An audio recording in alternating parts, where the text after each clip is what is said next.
Hi there. I'm excited to share our newest online class with you. It is a free class when you purchase the kit, and it's just so much fun. It's chock full of technique and experimentation and color and fun and playing with some found objects. So the project is based on the quintessential mixed media book by Ciao and the piano hinge 6x6 album kit by Craft Treat. And there are links to those products in the description, as well as the link to the full kit. The full kit has lots of other great options in it: the lace, your pearls, your ribbons, this really funky paperclip holder.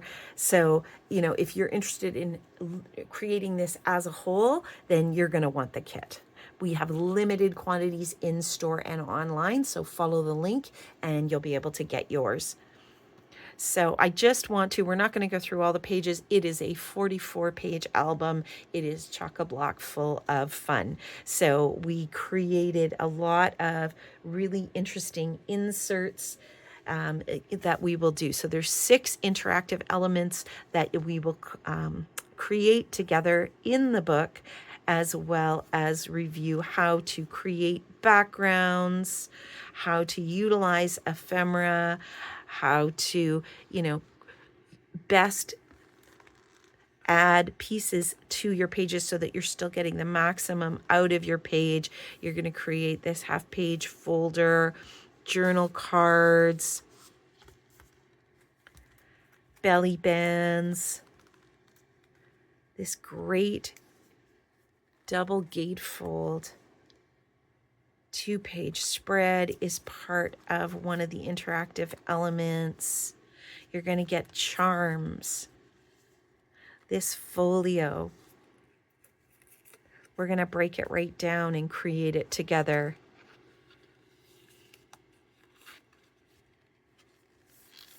Some pockets, a double pocket. So we've got a slip here and back there, ready to put your very special memorabilia in. The interactive elements are almost exclusively designed with the Elizabeth Craft Design slots and pockets die. We're going to create a hidden paper clip, and then we're going to finish with the double file folder pockets, which you can see here. It's a lot of fun. It's a few hours together. It's a great self-paced class. So what you want to do is the first thing we're going to do is build the album together, and then it's going to need to rest. That's going to give you the opportunity to fussy cut and work through all of the other elements. When you see the book, there are so many elements. I could create probably another half album from everything I've got in there. And then we are going to actually decorate the pages together. So I hope you'll join me. It is a lot of fun, and you're going to create something very, very special. See you soon.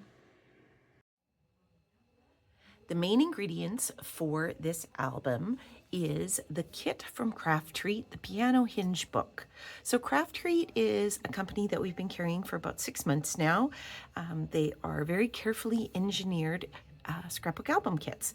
And so this one is quite interesting because it uses bamboo skewers for the binding. So in your kit, there is instructions in the kit, but we're going to work together as we do this follow along class. You're going to have your bamboo skewers, you're going to have your chipboard cover, and then you're going to have a variety of these pre-scored cardstock. It's a heavy cardstock. I would say it's at least a 240 GSM, so it's perfect for building and painting on and doing all kinds of fun stuff. And it's all ready for us to put together. So that's the album. And then we are going to, for our inspiration, we're going to use this Ciao Bella mixed media book. And remember that as we're working together, that this album is meant to be your expression. So you may choose different papers, you may decide you want to feature a different element, and that's great, because really at the end of it, it shouldn't look like mine, it should look like yours. So I'm going to start by rescoring, not pre-scoring, rescoring all my folds so that the album goes together just a little bit cleaner.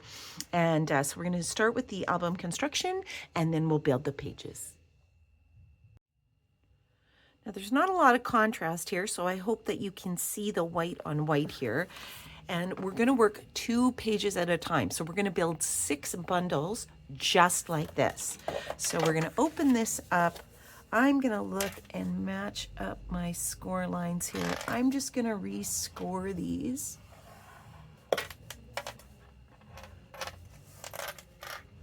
Now remember to just line up to a score.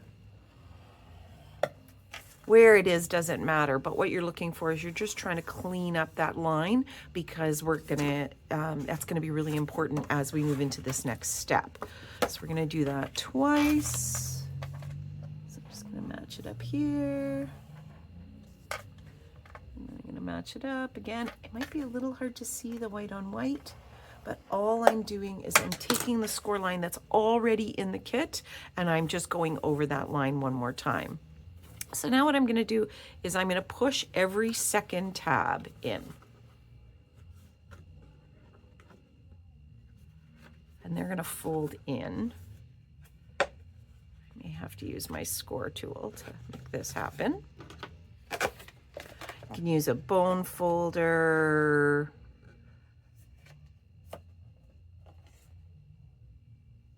You don't need a score board like I'm using. Whoops. Count every second one, Gwen. There we go. Second.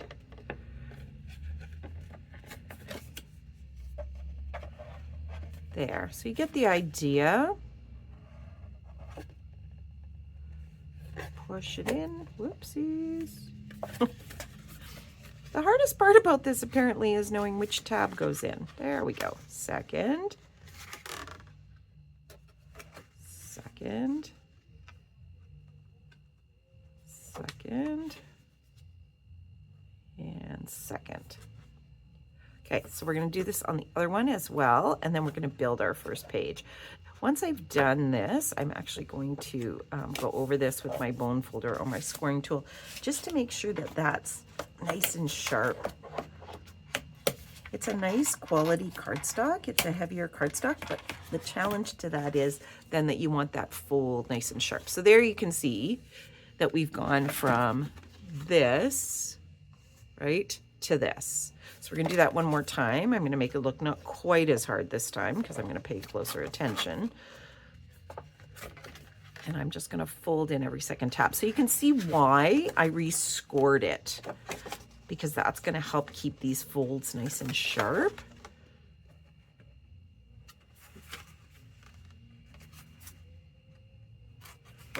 And because this is a follow along, what you're going to learn very quickly is things may change. I'm going to include instructions and a full list of all the supplies needed to complete the album. But, you know, because we're building this together theoretically, you know, I may change my mind halfway, go in a different direction, but basically the construction of the album does not change. So there we go. So we've got that nice sharp edge again on this one. So once we've got that, now we're going to flip it 180 degrees, because what that does now, they fold together. All right, I moved the scoreboard so that you can see this, because this is a little bit tricky. So you've got your 2 pieces and you can see they fit in together. What you're going to do now is you're going to take your bamboo skewer and you're going to alternate going in each side.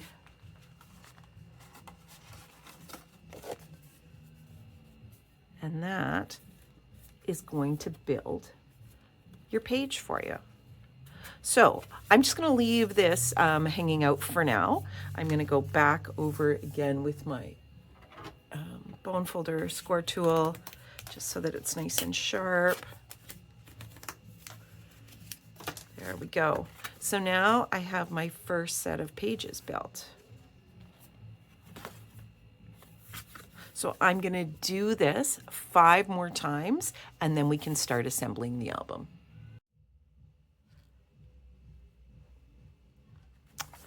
All right, my pages have been assembled. What I found is as I was assembling them, as I was folding them together to rescore them, I found there was a little bit more give on one side than the other. So just however they go best together for you. But when you're done, you're going to have 6 pieces like this. So we're going to move on from here. And what we're going to do is we're going to build our covers, just the base part of it, and attach them before we actually assemble the album. So I'm going to flip through the book. I really don't know what I'm going to pick, and this is a great time for you to have a look through and see all the amazing, beautiful, rich papers that are in this mixed media book. I'm partial to this. That's lovely. You may like a little more steampunk feel. You may like this lovely lady on the cover.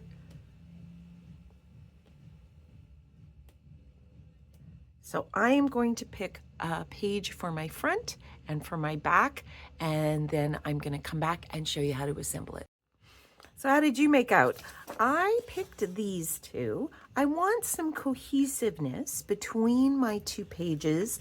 The beauty is that it's a completely color coordinated set, so it really doesn't matter. It's all going to go together. It really is your personal preference. What I do want to show you before we build the cover is how easy it is to remove the pages. So I'm going to just remove, there's a fussy cutting sheet here, this one. So they are all scored right there, and they do just, that's really funny. Let's do another one. I just did these 2. There we go. Just give it a bend first, and then they'll pull apart for you. Wow, I made that look really tough. Anyways, I'm going to use this one for sure going forward. So I'd like to keep things in the book until I'm ready to use them. Otherwise, I find that my desk is just covered in little bits and pieces. So we're going to go to the cover now and build that, and then we'll start playing. All right, I've assembled everything I need to create the cover. So the instructions in the book, or in the kit, actually tell you to use a dry adhesive on the corners, and you're more than welcome to do that. I'm going to tell you though that when I do construction, I really prefer to use a liquid glue. I find that I'm going to get better coverage, I'm going to get better tack. If you only put a dry adhesive on your corners, you're going to find that you might get a little bubble on your cover. And also, especially if we're going to build and layer, because we're going to add some mixed media techniques to this, we want to make sure that we've got really good adhesion to our chipboard covers. So I left these. I want to show you how I'm going to decide how I'm going to cut them, because sometimes that's the hardest part when you've got a really busy paper. So what I want you to see is I'm going to get a different effect. So if I cover this part up, then that's the piece I'm going to see, right? Keeping in mind that I'm going to have to leave 1/2 inch on each side. So that's going to be quite close to the edge if I leave that. But I could also go this way and have my butterflies in, or I could go this way and have it. And then the same with the back. And I'm actually going to turn this paper maybe when I do the back. So give yourself some time to just cover up and have a look at what section of the paper that you want to use for your cover. I am actually going to use this top left-hand corner on this because I just absolutely love this wild rose. It's such a pretty element, and it's going to give us a bit of a focal point on our album. So just take your swing arm, whatever trimmer you like to use, and I'm going to cut 7 by 7. And what that's going to do is that's going to leave me a 1/2 inch around each side. You could leave a little more if you like as well, but that should be plenty. So I'm just going to give it a cut this way. Oops. Go right up. And then I'm going to do a 7-inch this way. And now you can see I've got a very different look to my page because I've zoomed in and I'm focusing on this one bit. So I'm going to put this away. It's so hard to decide. All the pages are so beautiful. So now I'm going to use a liquid glue. If you are into bookbinding and you have a liquid PVA glue, you can certainly use that. But any any liquid glue will work in this sense. I'm also using something that I really like as a tool for bookbinding. It's a silicone brush. And what it does is it prevents you from having any ridges or ripples as you adhere your paper down. So what I'm going to do is I'm going to actually add my glue, and I'm going to make sure I catch all my corners here.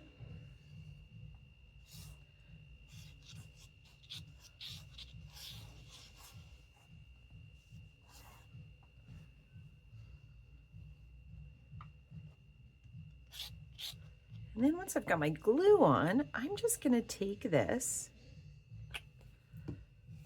and I'm just going to smooth my glue out. You can also see where you need to maybe add more glue as well. Be generous with your glue.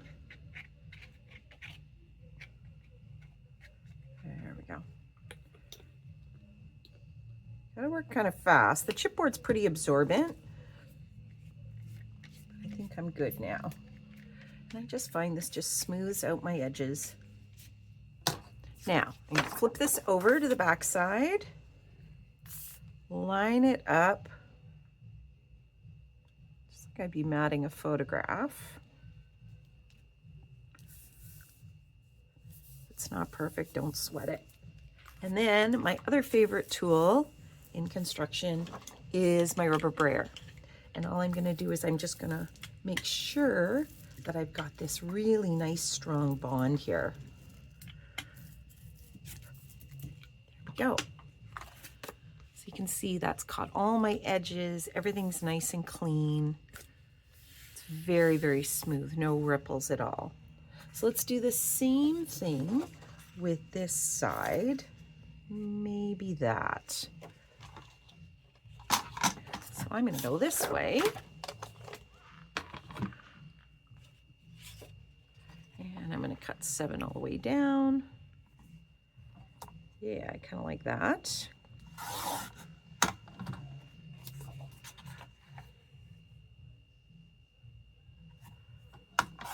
we go. Save all your scraps. Who knows where we're going to use those going forward. We're back here. Again, I'm going to do the same thing. I'm going to make sure I'm about 1/8 of an inch from my edge. We are wrapping it, so we don't have to be as concerned. And be really generous with your glue. You could use a mixed media glue. If you have like the Stamperia, the jar of mixed media glue, that would work. This is what I just happen to have on hand. So, you know, feel free to use what you have.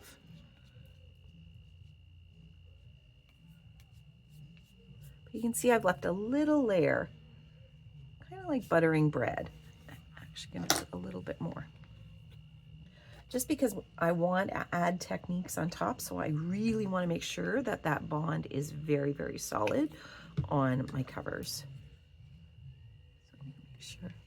But you can see that silicone brush.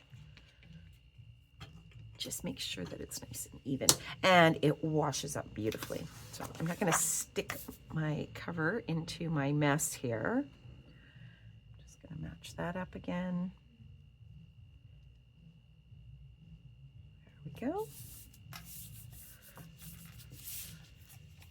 And flip that over, hit it with my brayer, Sorry if I'm out of the shot a little bit. I just don't want to stick my cover into the glue that was dripped over. All right, so we currently have a front and a back. I'm gonna clean up my mess and I'm gonna show you how we're gonna do the, we're gonna miter the corners. So I'm gonna show you another tool. If you're really getting into bookbinding and you wanna start creating your own journals, this is a bit of an investment, but I will tell you that it really makes a big difference. I just find that, you know, or if you're nervous about cutting your edges or things like that, it just takes the guesswork out. So I am going to put this on a cutting mat. I'm actually going to use an X-Acto blade. I'm going to give you a list in the instructions of kind of my favorite bookbinding tools. But you can see that this will give you the exact mitered corner. Now you could take a pencil and draw your lines and cut them with scissors, but I'm just going to use my X-Acto blade. I use my X-Acto blade a lot when I'm bookbinding. I actually use it a lot for fussy cutting too. It takes a while to get used to it, but I've used it for so long. But you can see I've got perfectly mitered corners now ready to fold. So I'm going to do the same on this one.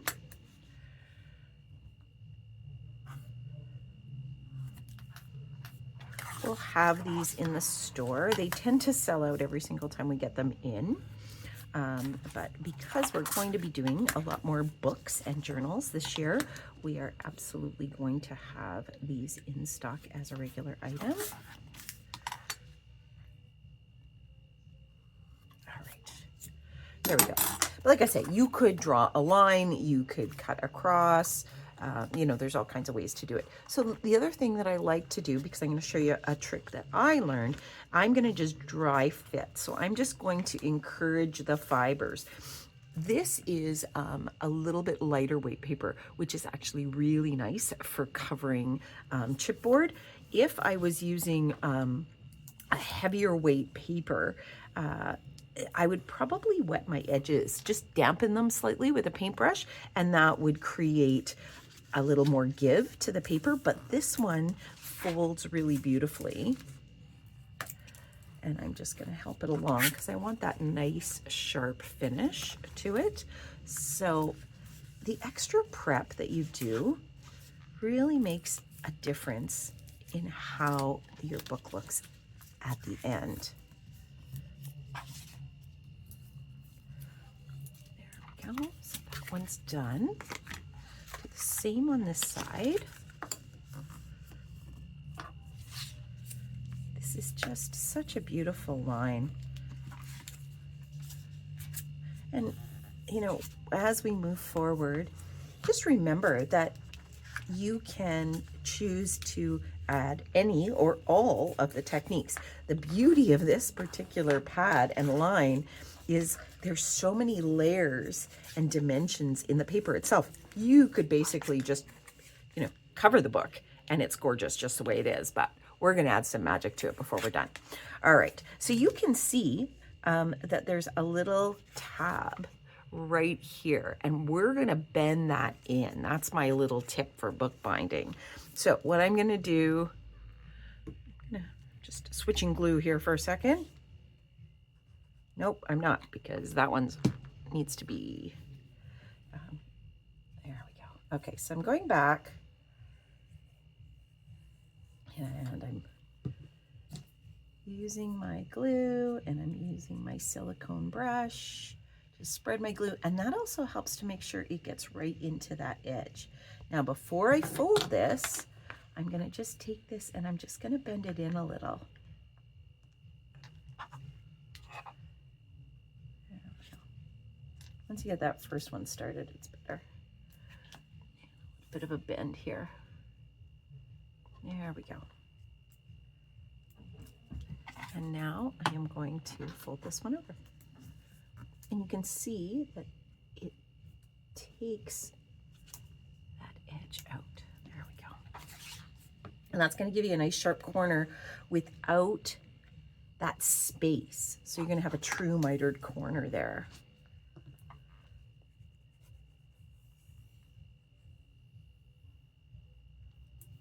It's an interesting thing with teaching. I always find, you know, I can do it 100 times and then I got to demo it in a class and I feel like I'm all thumbs. There we go. Again, I'm just going to push that little edge in. It's actually easier with my fingernail, I think. There we go. And use my bone folder. I wouldn't be without my bone folder, I don't think, but you can see that beautiful mitered edge that we're creating here.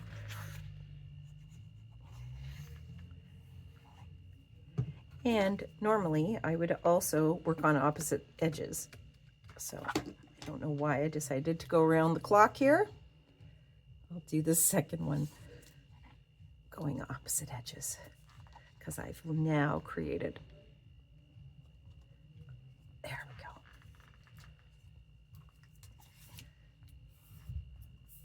But, you know, sometimes classes are about learning what not to do too. So don't do that. Just bend those little edges in for yourself. There's my last one. We're still going to have a really nice clean cover here.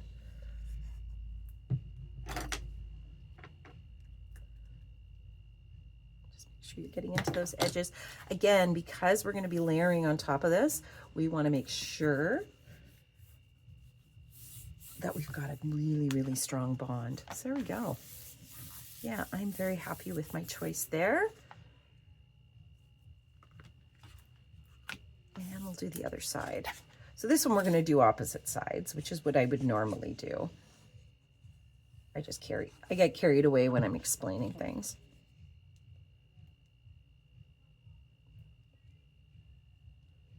There we go.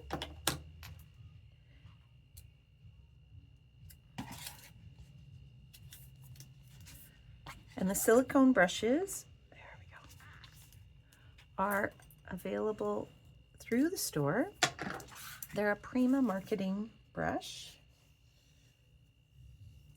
And Prima is well known for their mixed media supplies.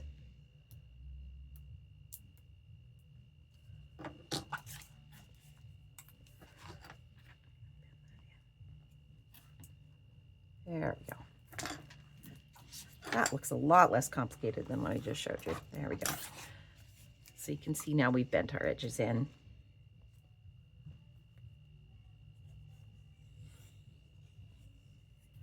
And feel free to pause or stop this video, work for a little bit, put it back on. It's nice to just watch a whole step and then move on from there.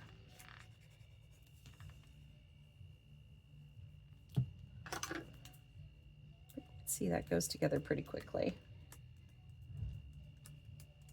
Fold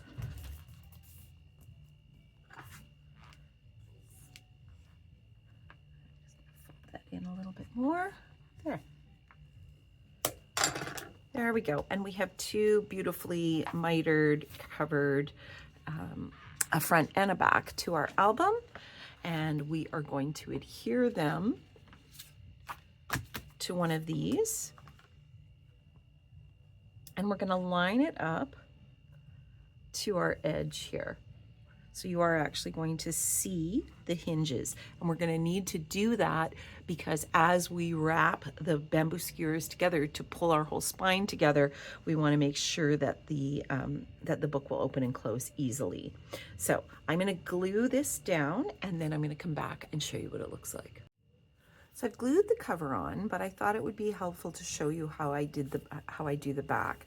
So again, you know, if you're a visual learner, it's good to, you know, like put your pieces together. I'm just going to line up these bamboo skewers so that they're all together, and you can see. So all I did was I lined it up with that scored edge. It's going to leave a little bit on the edge, which is fine, and I glued it so that it is flush with the mechanism.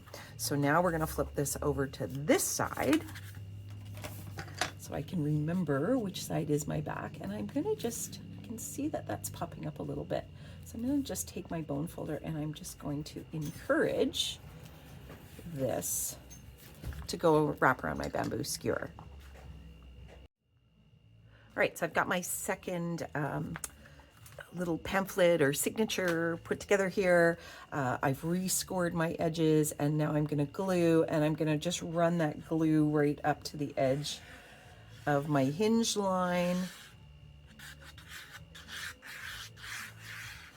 You could use a dry adhesive at this stage. I know there's, people really enjoy using their tapes, and there's nothing wrong with using that. I get nervous because I always worry that I don't get a second shot at it. I'm gonna add a little extra glue here just to make sure I've got what I need. And again, I'm gonna use my silicone brush to get right up to this edge, and then just pull it out like I'm buttering bread. So I make sure I've got all of that, and there's just no big ridges in my glue. And same here, I'm just gonna smooth that out quick. Now, I want you to visualize how you want your cover to go on, because I have done it where suddenly I have my script is upside down. And just center that. And again, I'm gonna just take the brayer to make sure I've got a really good bond. I'm actually gonna open this up and give it another little roll. See, I got a little bit of glue spurted out there. Clean that up. Now, at this point, you could, I find with the liquid glue that what the liquid glue does is it activates the grain of the paper and the chipboard. So you may have a bit of curling, and you can see there's just a faint curl to that right now. So this would be a great point to stop and put it under some heavy books, leave it overnight, let it dry, and then it's going to be nice and straight and ready for you to work with. So we can press it and leave it overnight, and then we're going to come back and we're going to start the assembly. So before I pressed my book, I decided that I actually wanted to cover the inside page as well before I pressed it, so that it was completely straight and square. So I went through the book again. Again, it's personal preference. I am not going to use these sides of the pages. It's not my style. Again, you choose the papers that speak to you. So I looked and I wanted to somehow pull the blues in. Even though it's the other side, I want it to all kind of blend together. So these are the two papers that I'm going to use to cover my inside covers. So I want to measure 6 inches. So these are going to be 6 inches tall. So from bottom to top, they'll be 6 inches, and they're going to be 5 3/4-ish on this side. So if you take the measurement from your score line to just covering the paper, it's 5 3/4. You could go 6 by 6 and have, more of an edge. So it's really up to you. There's a little bit of wiggle room in here as to how you want to do it, but I'm going to do it 5 3/4 by 6, but you could absolutely do a 6 by 6 on this. So the one thing that I'm going to do in this case is I've got my perforation lines from the book. So I'm going to get rid of those first. And I'm using, a slide trimmer. One of my favorite tricks is sometimes when you're working with a lighter weight paper and you catch from the edge, it kind of catches that edge. But if you drop your knife in the middle of your page and then just go one way and the other, you're going to get a nice clean cut. So I'm going to go 6 inches here.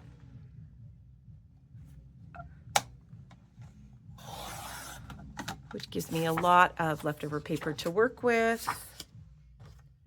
And I'm going to go 5 3/4. And just make sure it's nice and square.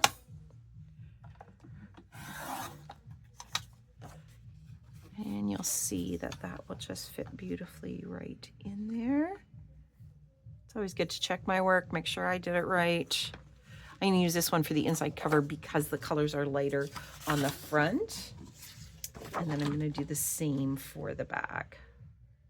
And I'm just going to follow the same process that I have all along, where I, do a really good even coat of glue using my silicone brush. So 6 by 5 3/4.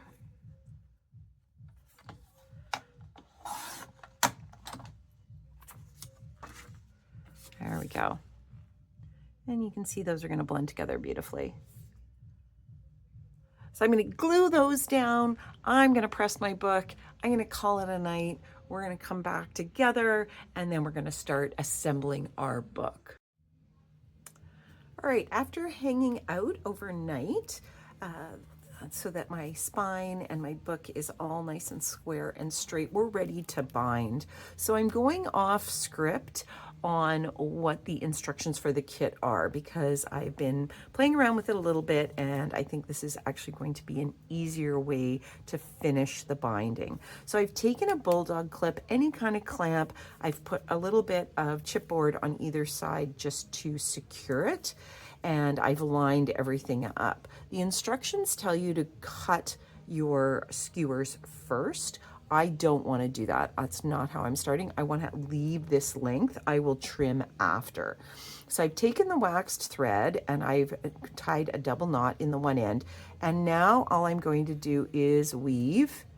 Remember paper weaving when we were kids?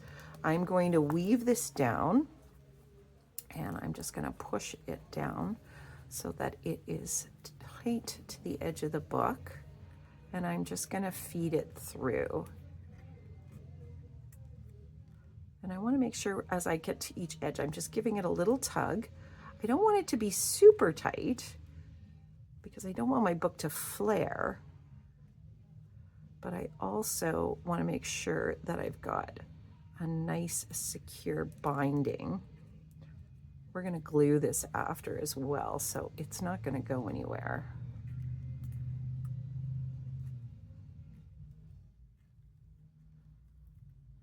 Going to pull this down. Now, if you're finding you need a little bit of help to try and keep that even to the edge of the book, you can take your bone folder and just give it a push because you want it all nice and tight and cohesive. Oops.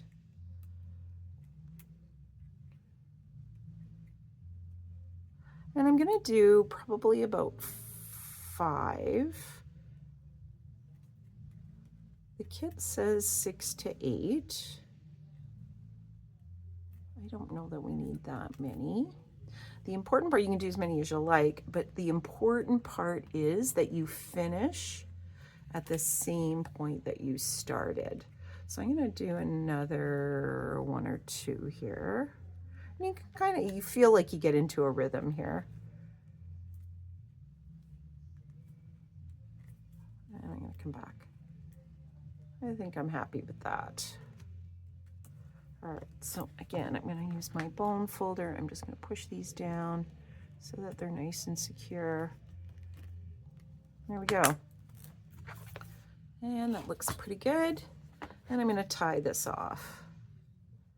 Again, I'm going to do a double knot, so I'm going to come this way. And then I'm going to feed it back the other way.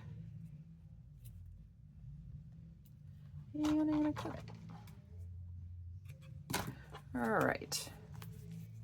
Now, I'm going to trim my sharp ends. So I'm going to take a bigger, heavier scissor here. And it's mostly so I don't poke myself as I'm doing this. And they do cut pretty easily. I'm going to keep them even for right now because I am going to trim them down. But see if the book is clipped together, that everything stays the way that it should. All right. I'm going to go ahead, I'm going to weave my other side, and then we're going to pull it apart together and have a look at it. I've done my other side now. And I may take another clip just for a minute. This is a smaller clip and I don't want it to damage my book, but I am going to see if I can open it wide enough just to hold it in place for the next step. So just make sure that all the binding stitches are exactly where you want them to be. Okay, on both sides. I'm gonna just spin this. I've got both my knots at the back of my book, just to try and keep it clean. And again, I'm gonna trim this after I get everything put together. So now, to make sure that the binding stays put, we're gonna take our liquid glue. I may use art glitter here. You want something that's going to dry matte. I think the Nuvo would be all right as well. I'm just gonna open this up. There we go. And all I'm gonna do is I'm going to put glue on the cords here.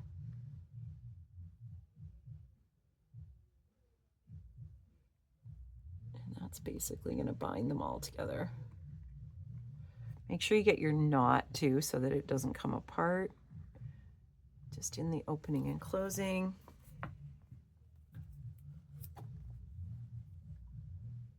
The waxed thread helps too. I just find it's easier to pull it tight. You're not going to have any slippage there.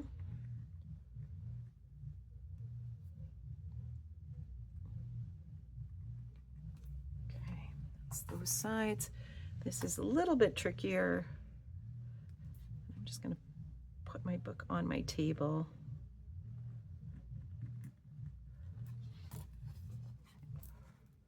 That helps to keep my spine straight as well. Spine of my book. I tend to work standing up. It's better for my posture so that my personal spine stays straight. Okay, so that's done. I'm gonna just push it in. There we go. So I've got, there we go. Nice.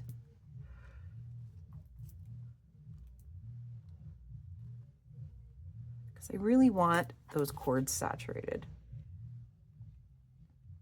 All right. Now, again, I'm going to set this aside. You've got a little bit of play right now, so have a look at your spine. Make sure that your skewers are lined up the way you want them.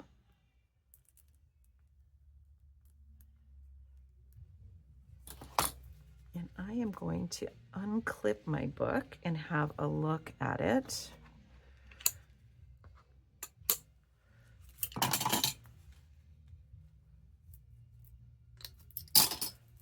Before I leave it to dry for a while.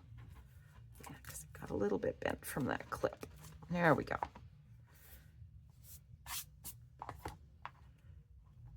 That's the back. That's the front. This is a good opportunity to have a look and just adjust anything that might need adjusting. There we go. So I'm going to let that dry. While I'm doing that, I'm going to start looking at pieces, pages out of the book that I want to fussy cut, or so that's when I'm going to start maybe pulling the book apart a little bit. So I'm going to use like these florals. This is actually a great background. There's all kinds of beautiful words and images. And again, this is the opportunity to make the book unique and your own. So this is a great time to start going through, fussy cutting, assembling things, and just so that you've got like a library of pieces as we build the pages. What I will tell you is, as I was looking at the book, there's actually, I think it's 42 sides in the book. So we aren't going to be covering every single book piece with a decorative paper. So what we're going to do when we get to the decorating part is I'm going to show you some different techniques. We're going to distress some backgrounds. We're going to ink some backgrounds. We're going to do some different things so that we mix it all up, because we need 2 or 3 pads to cover the entire thing with paper. If you're using a different collection with the book, with the actual kit, then you could actually cover every single page, but I don't think it's necessary. And I think we're going to do some, tea-stained kind of ideas, and we're going to blend it all together. So I'm going to leave my book to dry. I'm going to do a little fussy cutting, and then we're going to start decorating. All right, so we have finished the basic construction. We have bound our edges, and we have set our book to under some heavier books or some sort of heavy weight overnight, as I talked about in the prior video. And so now we're ready to actually start working on our book, which is pretty exciting. So the reality is that there are 44 sides to your book, which is a lot. So what we're going to do is we're going to do a couple of interactive pages together. I've got we're going to use the slots and pockets die from Elizabeth Craft Designs. I'm going to have pre-cut these for you in your kit. So we will build those together. I'm going to show you how to do some backgrounds. There is a lot of paper in your book, but I will tell you that there will not be enough to cover 44 pages. So we need to be creative and look at other ways of enhancing those pages. So the first thing I want to do is I actually want to clip my binding. So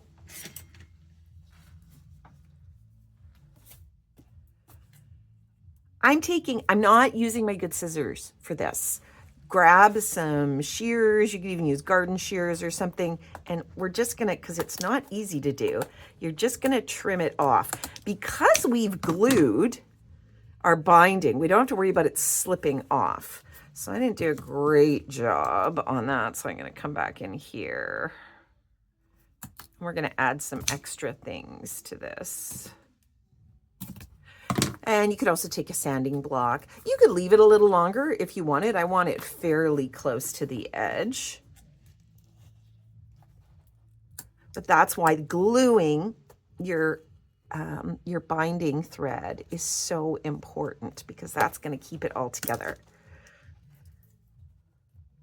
And a little grip strength goes a long way with this part. So far, that's the hardest part of the whole album. Okay. So I am actually going to take my sanding block and just buff it, make sure all the rough edges are off it. Yeah, I'm happy with that. So there you get a little bit better look at what it looks like. And again, you could leave it longer in hindsight. I don't know. I'm pretty happy with it there. Because again, this is all glued. It's solid. It's not going anywhere.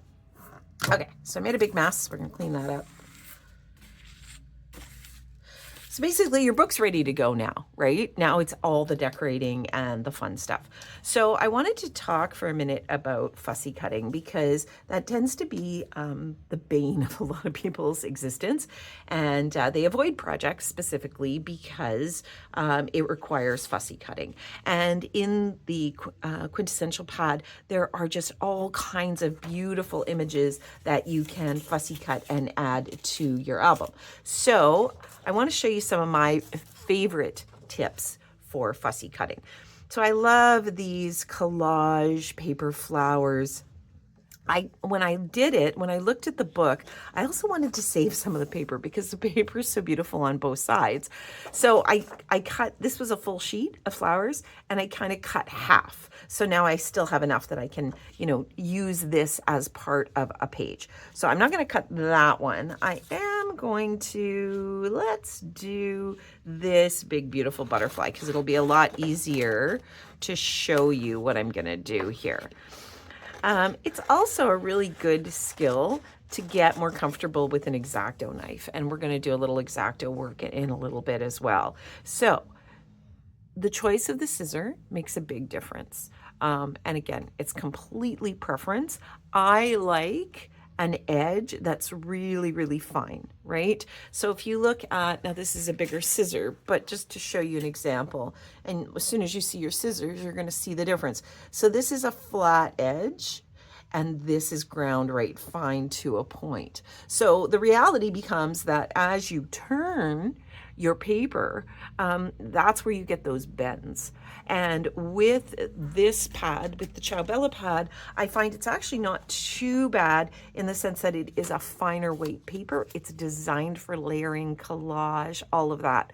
But if you are doing fussy cutting with any kind of heavier pound paper, that's where you find that, your paper bends a little bit, or it's, and it just gets frustrating because you're not getting the desired effect. My other number one tip, okay, let's back up.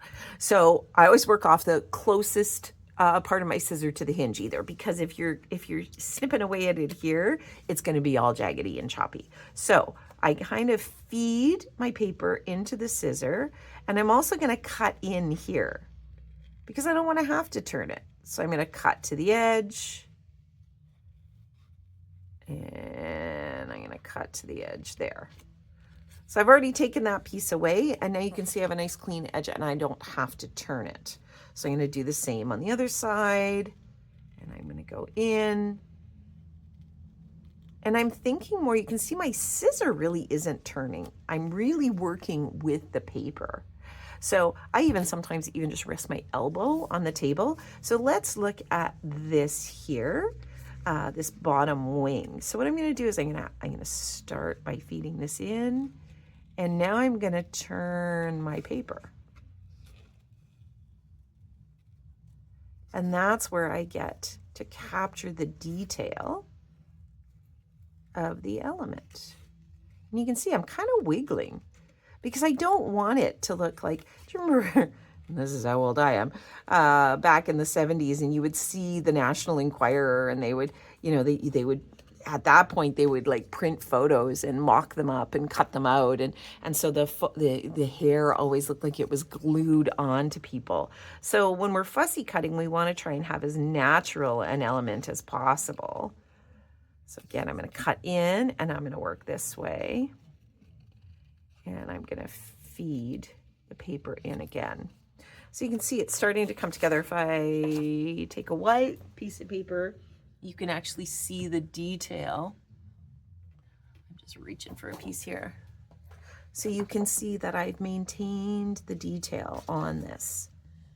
I'm probably going to just cut the antenna off my butterfly because that's going to be so fine. With an X-Acto knife, you probably could do it, but it will probably tear when you collage it onto your page. The other option with fussy cutting, and again, it's a preference, is to actually leave a border. And so if you do that, one of the easiest ways to have it blend in is then take an ink and just gently bring the ink in. So as we move forward, I may do one like that just to show you what the difference is, but you can see that I've maintained all the integrity of my image here. And so I'm going to do the same. I'm going to find a flower here. Let's see. See, again, I love this bubble paper. This is the hardest part, and I will tell you that it took me a really long time to find the images that I wanted to cut out to accessorize. Some of these are really simple. These, I'm going to use my paper trimmer on these and use my 1/8 inch hole punch, and I may even, some of the tags and some of the heavier pieces, I'll probably back onto cardstock, onto a lighter weight cardstock to actually make them ephemera or a double-sided ephemera. So let's just bear with me here as I continue to go through. Actually, here's a good one. So this one, again, I love the back of this, and so I am going to incorporate that at some point. But let's look at this corner. So let's just cut away some of this.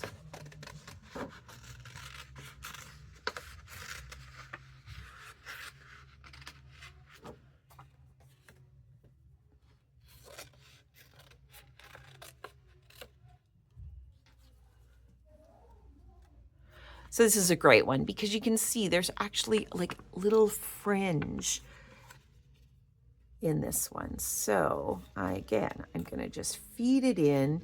And again, it's not an exact science, right? Like nobody knows what this flower looks like. But you can see when I get to these points, I'm actually just encouraging the paper to move in here.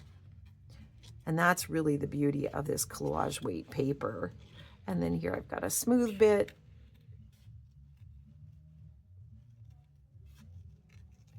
And I'm even going to wiggle this. So if you're doing collage and you're doing, let's say, fur or hair on something, this is a great technique for that. So here I'm going to just go smooth, and I'm going to cut in. And again, if you don't want to use, go into the finer details of doing something like this stem, then I would encourage you to, cut that off and maybe just save the leaves, which I did in some cases when it was just too fine.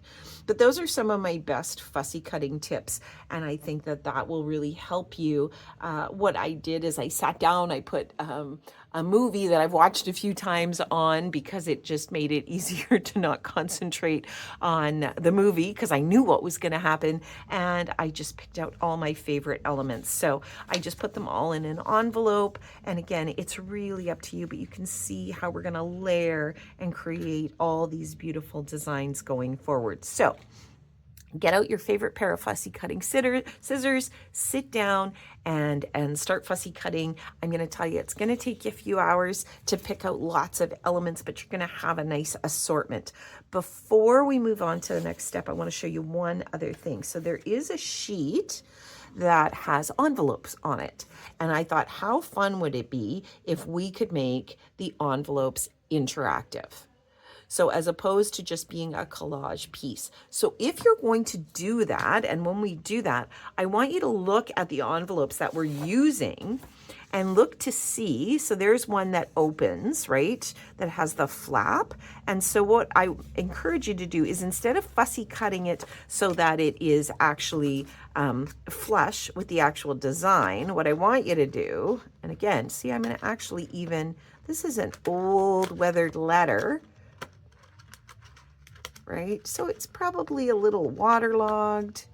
So I'm actually going to leave this little flap at the end of it. Again, you could totally cut it straight. But I kind of like the dimension that you get with this. And then I'm just going to cut that last piece.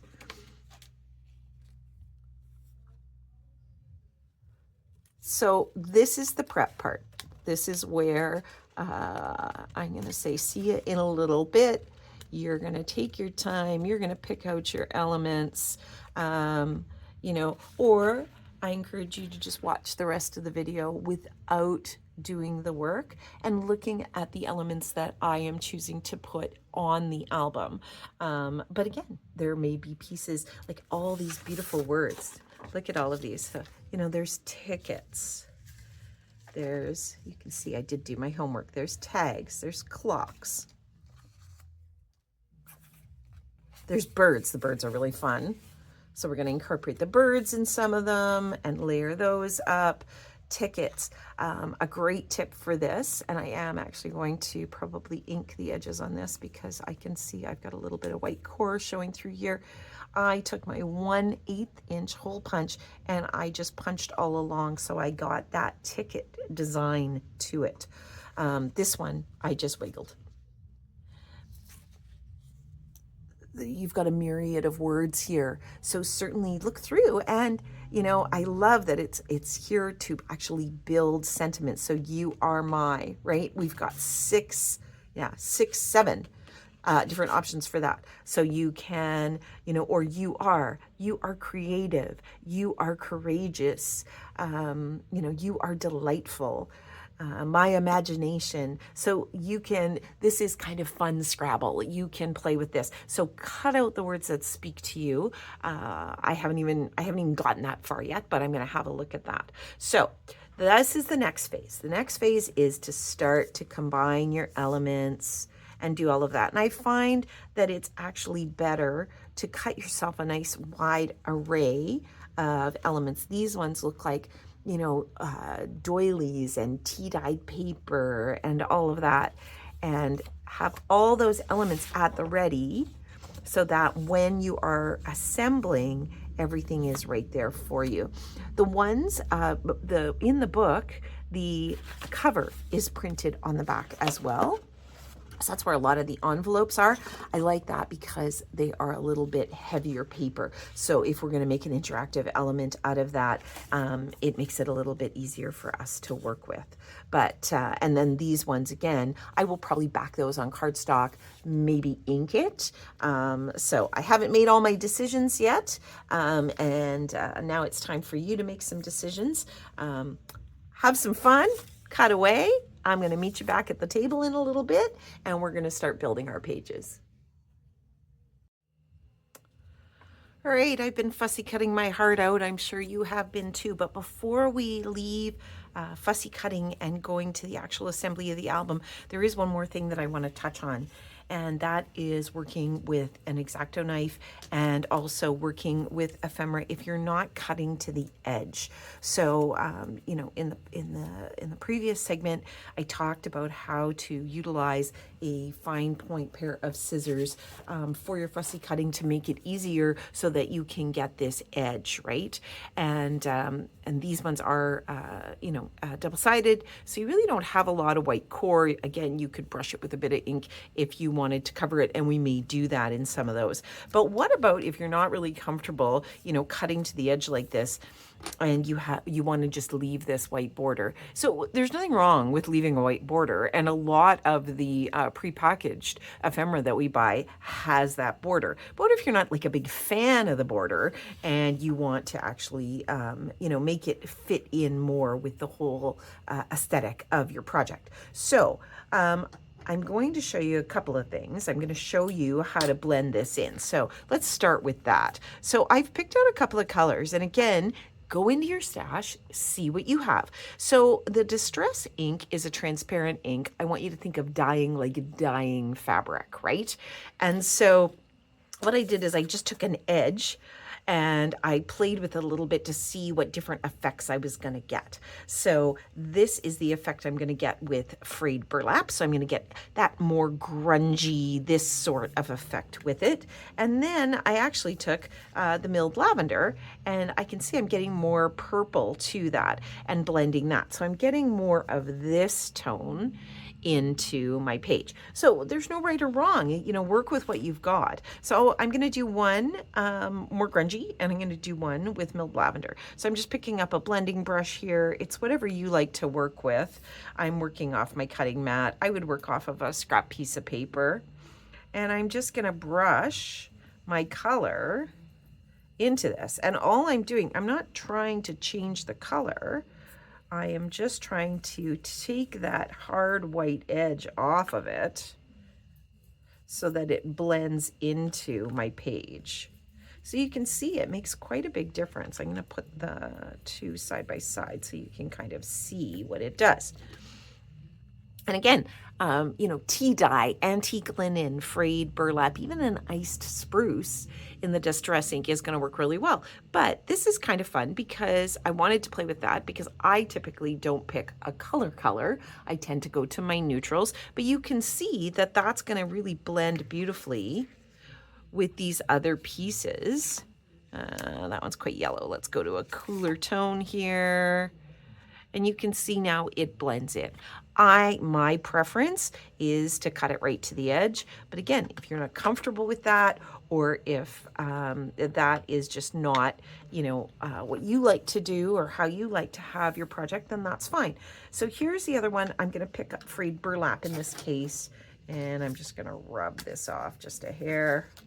And then I'm going to just grunge this up. So this would be kind of my go-to, is taking something like a tea dye, antique linen, frayed burlap. I don't typically pick a deep color because all I'm trying to do is I'm just trying to blend out that harsh white.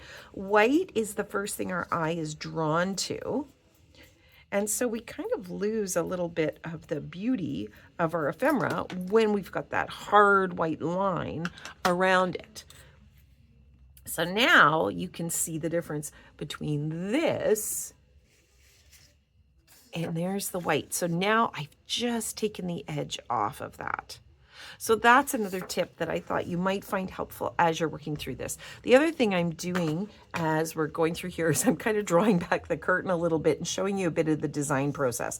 So you can see I have done a fair bit of fussy cutting, and what I've done is I have now separated it into elements. So here's some of my more postcard elements. Here are florals, here are butterflies, here are the envelopes, and again, I've left that ridge. I may, when we get to the actual building part, take the edge off of that by inking it as well, and in that case, I will probably try and blend it as close to the ephemera as possible. I've got tickets, I've got great strips here that are part of the kit that will make great belly bands, and we're going to utilize those, and then I've hand cut some tags. But I like to kind of have this all on hand as I'm getting ready to design. So I wanted to show you, as we're continuing, working with an X-Acto knife. So when you're doing this kind of a collage, mixed media work, an X-Acto knife really is your best friend. And a lot of people are very, very intimidated by it. So I want to show you just a couple of tricks that I know that make it a lot easier for me. So I'm going to work with this bird right here, and you can see it's quite detailed. And so in this case, if I was cutting it, this is a case where I would probably leave this center part and I would use my frayed burlap and I would ink it all in so that you don't see, it just doesn't, that center isn't as obvious. Definitely like on this little guy here, I might be able to do it. So with the knife. So I'm left-handed, I'm actually ambidextrous, I cut right. So if you're confused watching the videos, that's why. But I'm gonna just run, so I'm gonna hold it like a pencil and I'm just gonna run my knife. Make sure your blade is sharp. That's kind of the best advice. It's well worth it to change your blade and you're gonna get just a much nicer effect to that. So I can go in now, I can even cut this part. So I always cut the hardest, the kind of the most detailed parts first, because if this has been pre-cut, whether it's with scissors or an X-Acto knife, when you go in, your paper's gonna bend, right? And when you're working with it, as long as it's not too fine, you can actually cut right into the paper. But you can see I can get as detailed a cut as that. There we go.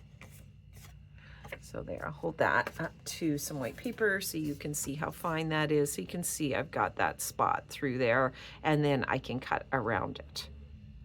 But again, that's pretty fine. You may want to leave that and just blend it in with some inking.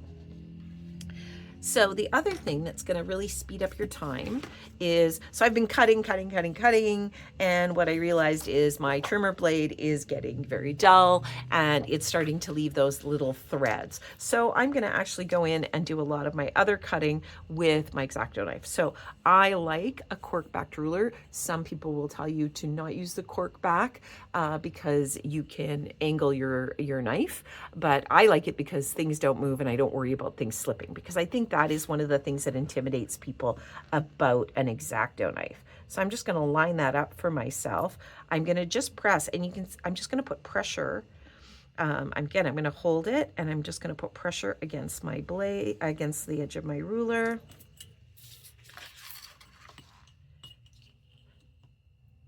And this is where I want a more detailed cut, right? I'm not, again, you could absolutely cut it with your fussy cutting scissors, and you could wiggle it so that you get a little bit of texture in there. In this particular case, I am looking for more of a straight cut, but it does make the project move along very, very quickly. And again, I am cutting a fair bit of this ephemera because I don't really know what I'm going to use yet.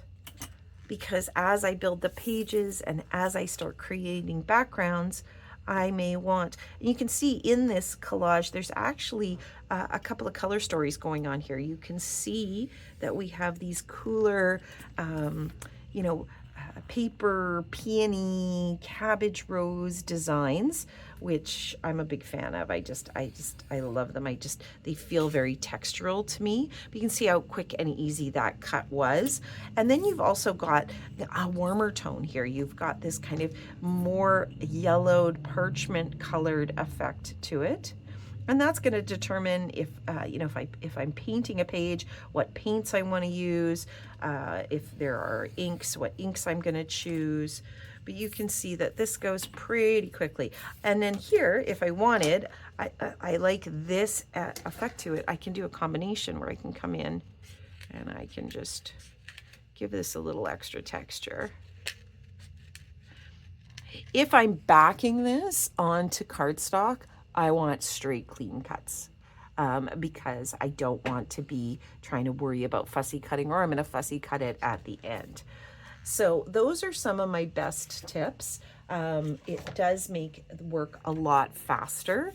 And again, you can even just use it to take part of your image. So here's my, again, I would, you know, you might want to do it with a trimmer, but here I can just slice it all the way across and I'm ready to go. Again, because the detail is so fine on this, you can either use the wiggle technique that we talked about, or you could cut these straight and then blend them in with ink. Either way is going to look great. And the nice part about these stamps, like I'm looking at this stamp right here, and because this is a craft along, you know, you're at the mercy of my inspiration, because I'm looking at this going, hey, I know what I want to do with this now.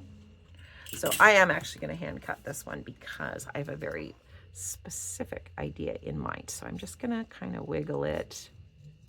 I am going to lose some of that effect of the postage stamp, and that's okay.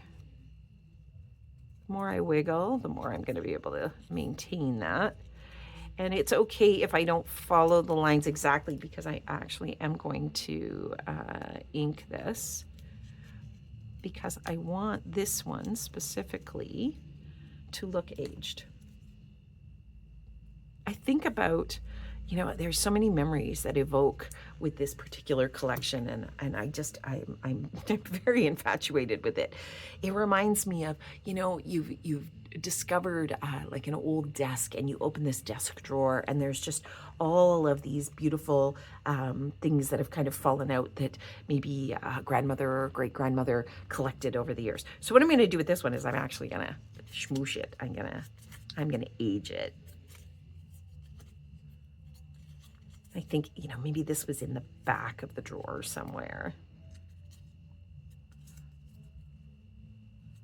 There we go. There. This actually folds and bends so beautifully. It's pretty hard to see that, but I've done that. Now, if I wanted to bring it up one hair more, I could actually now take a sanding block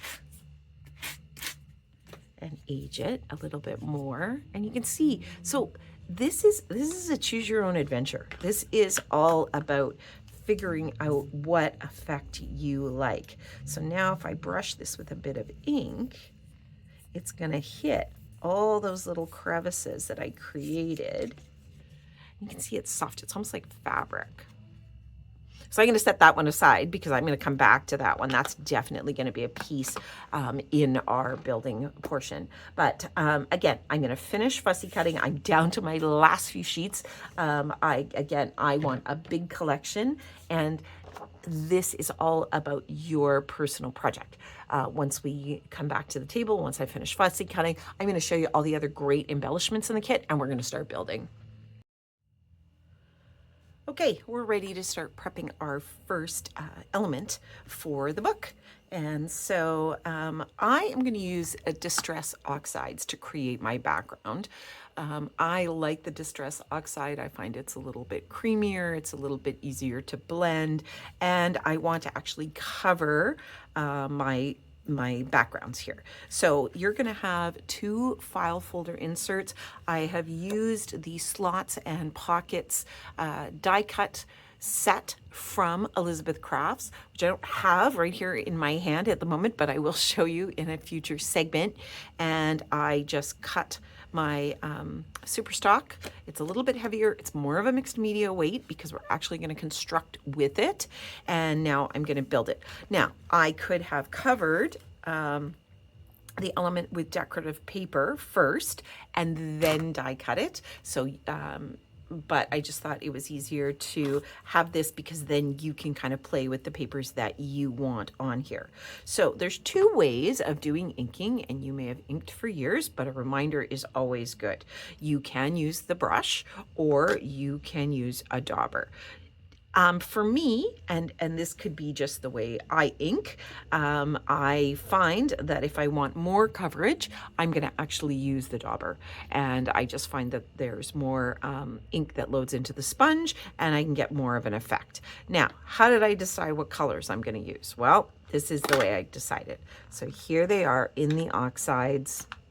It's a little bit easier in the oxides than in the distress ink if you use distress ink, because you can actually really see the colors.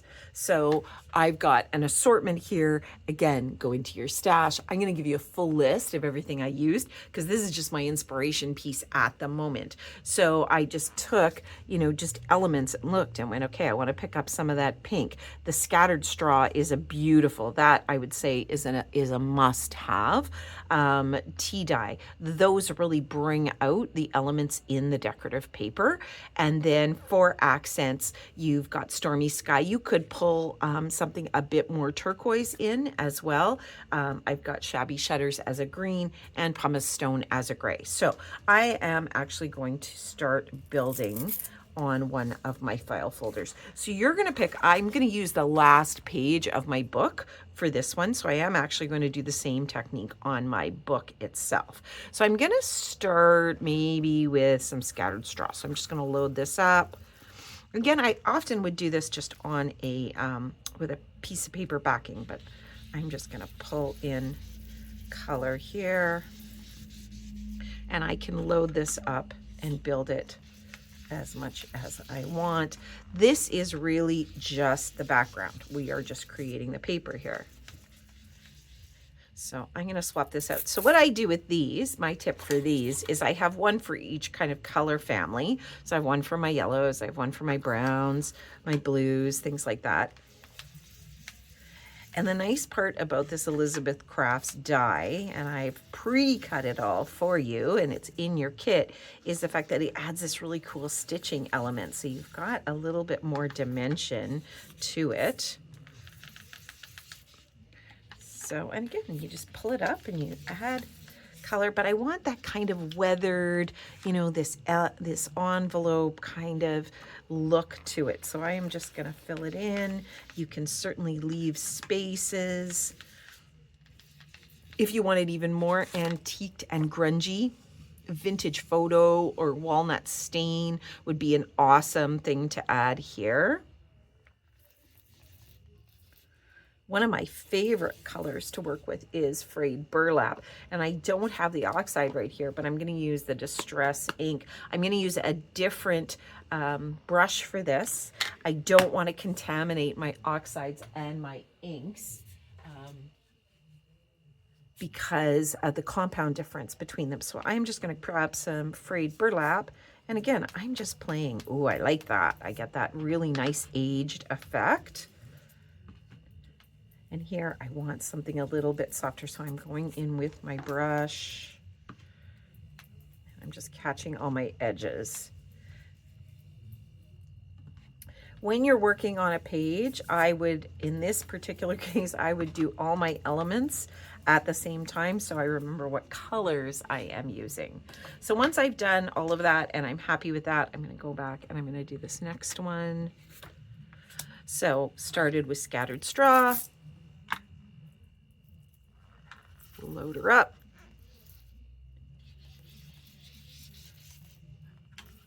Again, I'm kind of just scribbling, right? I'm just not, you can see the colors getting deeper the more I load my sponge. But I'm going to leave space to blend some of these other colors in. And then I'm going to go into tea dye. I'm going to pull that in. And with this one, this is going to be the back of your pocket. So you're actually only going to see about this much. But practicing blending and creating backgrounds is always a great idea.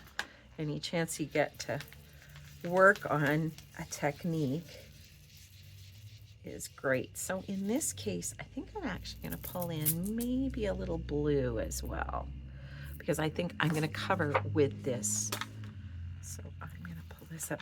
Now as you're blending, so the yellow, what you're going to see is as I add this, it is actually going to change that blue a little bit because it's going to mix with the yellow. So remember when we were kids and, you know, yellow and blue make green. So we're going to get a little more green in there. There we go. And I'm going to do the same thing with my frayed burlap. And my brush here. Just gives me that extra aging.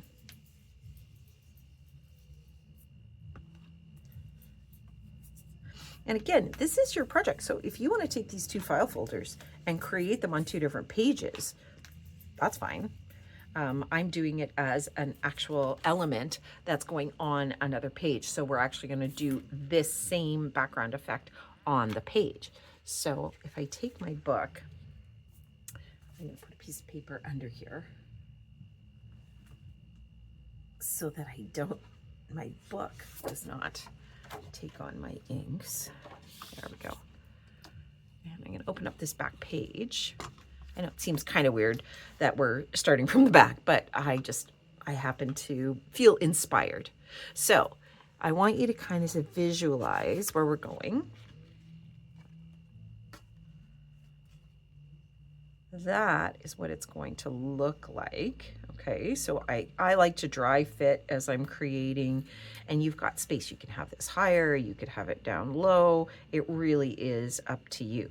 But I want you to see kind of where we're going with this. So I want to come right up to the edge of my paper here. I need to move this so you can see it. Right up to the edge of my paper. So I'm going to, I think I'm actually going to do that in the tea dye. And again, you could cut an element or even part of an element to cover the back of that if you wanted. And I'm just going to really scrub into my edges here. And normally I wouldn't leave all my inks open, if you're wondering why I'm doing that. Because again, I just want to show you some of the process here. So yeah, I like that. The book, the Craft Treat book, the Piano Hinge book, the paper has a really good weight to it, which you'll notice right away when you start working with it. So it will take ink, it will take paint, it will take all of those things for you really, really well. So yeah, I want to go a little bit softer in the background here. So I'm going to pick up a little scattered straw and just blend it all in so that all my elements blend in. And again, you're going to use the inks that you have. There will be a list if there's items from the store that you want to pick up. But you can see I don't have to do the whole page because there's where my folders are going to go. So once you decide where you want your folders to go, just make sure that you have inked an appropriate amount, right? That's going to cover that. So yeah, I kind of like that. I may go in just a little heavier. Actually, maybe this is where I'll bring a little bit of blue. Let me find my little blue dauber. There it is. They tend to run away. So pick up a little bit of blue. Go in here. I'm just gonna think about just smooshing it all together, right? Okay. Yeah, I'm happy with that. I've got a nice blend going there. Yeah, I like bringing that in. Awesome. All right, so now I am going to cover up all my inks.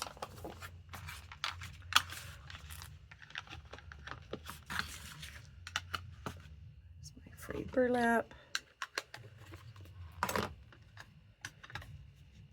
And you could certainly take your brush and if you wanted to edge your frayed burlap so that your edges.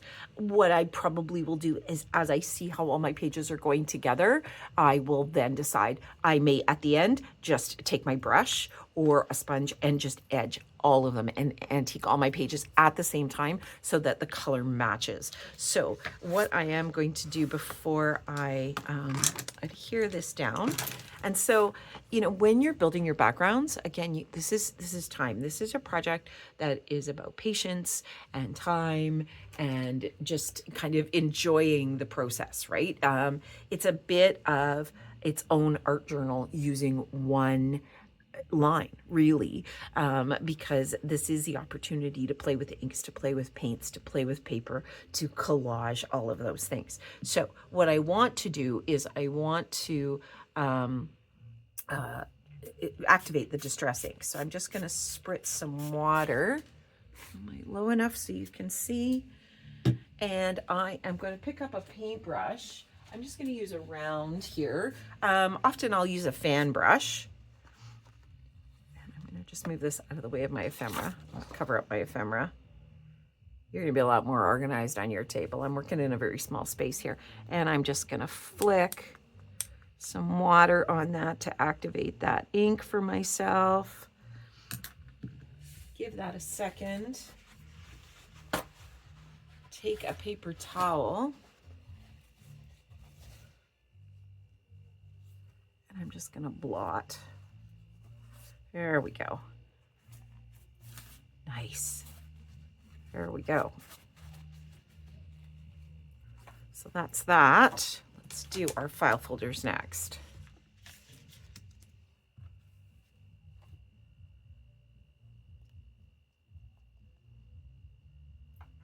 Move that one out of the way. Again, it's going to be a lot easier for you at home because you're going to already know what the finished product looks like. And for me, I'm still, it's a TBD. So I'm going to pick up my water here. And as I let that activate, I'm going to blot. Nice.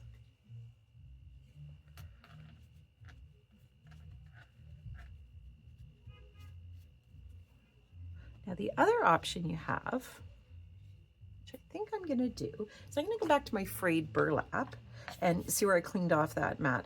I actually, at my home studio, I utilize a glass mat, and I have to often work off the glass mat. But if you have a silicone media mat or a large cutting mat, this is a great palette to work off of. So I'm just going to take some of this. I'm going to spray it again.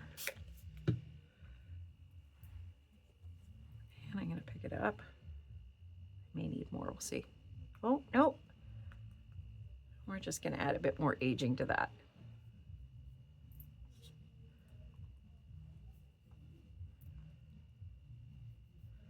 Again, we're finding that we're in that antique desk. The wetter it is, so the more water you have and the wetter your brush is, you're going to get bigger drips. There we go. Those I'm going to leave. So that's all just going to hang out. I'm not worried about paint getting on that, but I just want you to see where we've gone with this. So there we go. Pull this in so you can see it. There. So I'm going to let that dry. And I'm going to adjust my file folders. I'm kind of breaking my page into thirds here, I think. I like that. Now I do want to point out one thing on this page is I did not go all the way to the edge, and I did that on purpose because of the volume of pages, and as we start adding layers to it, the book's going to expand, right? And so the less bulk at the spine, the flatter your book's going to lay when we get it all finished. So I'm going to let this hang out, dry, and you could hit it with a heat gun if you want. Just watch, if you get your things really, really wet, that the paper is going to curl, and it's going to curl in the direction of the grain. So it's a good opportunity to take some paper towel and a book and let it dry that way if you want, and then you're still going to have that nice smooth surface to work on.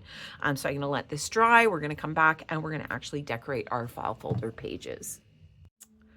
All right, my file folders have dried, and so I really liked this kind of postagey effect. This is the other side of it because my book is all ripped up. I'm sure you can find this if you look through your book, but I've kind of decimated my book now. So you pick the paper that speaks to you, and that may also determine which colors you use as you build this page. So I wanted this. I really liked this, and you can see now how the Distress inks kind of pulled all together with it. I did not want to cover my whole thing. So what I'm going to do is I'm going to tear my paper. So I'm going to show you, again, if you've done lots of collage or media work, you're going to know this about paper. But when you tear paper towards you, it leaves a white core, okay, which is a little bit tough to see. Let me grab a piece of paper here.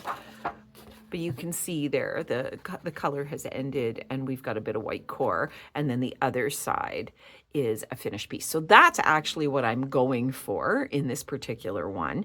I don't want the white core on this. I want it, I want a little bit more of a cleaner line. So I'm going to start at the top, and what I'm going to do is I've got the paper facing away from me, so I know that I'm going to see the white core.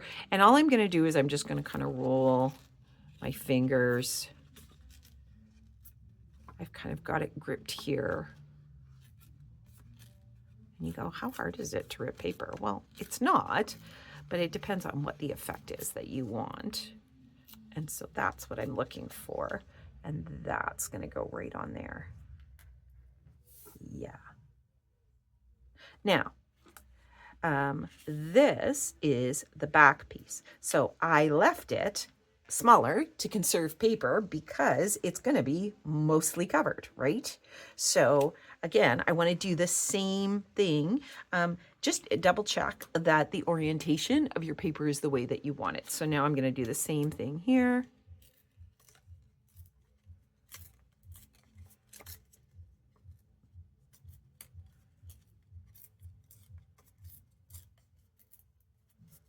There we go. All right.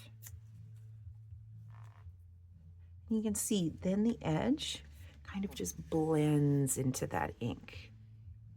Yeah, I'm pretty happy with that.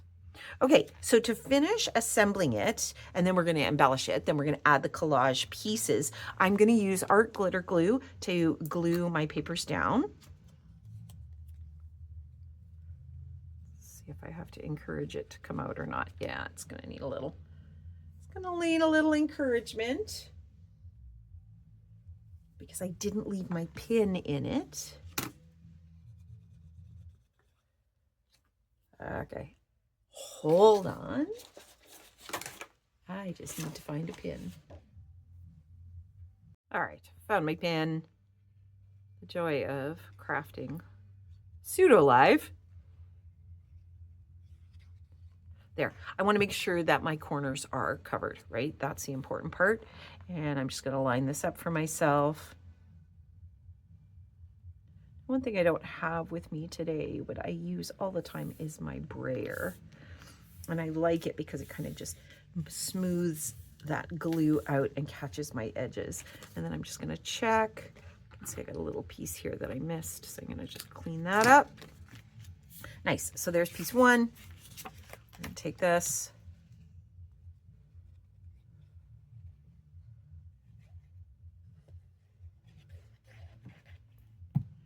And this one is going to line up exactly with the bottom because this is the piece you're going to see. So just make sure it's all lined up and put it on there. There we go. So there's your two file folder pieces. That looks pretty fun. All right. So we're now going to attach it to our book. So I'm going to play with this and make sure,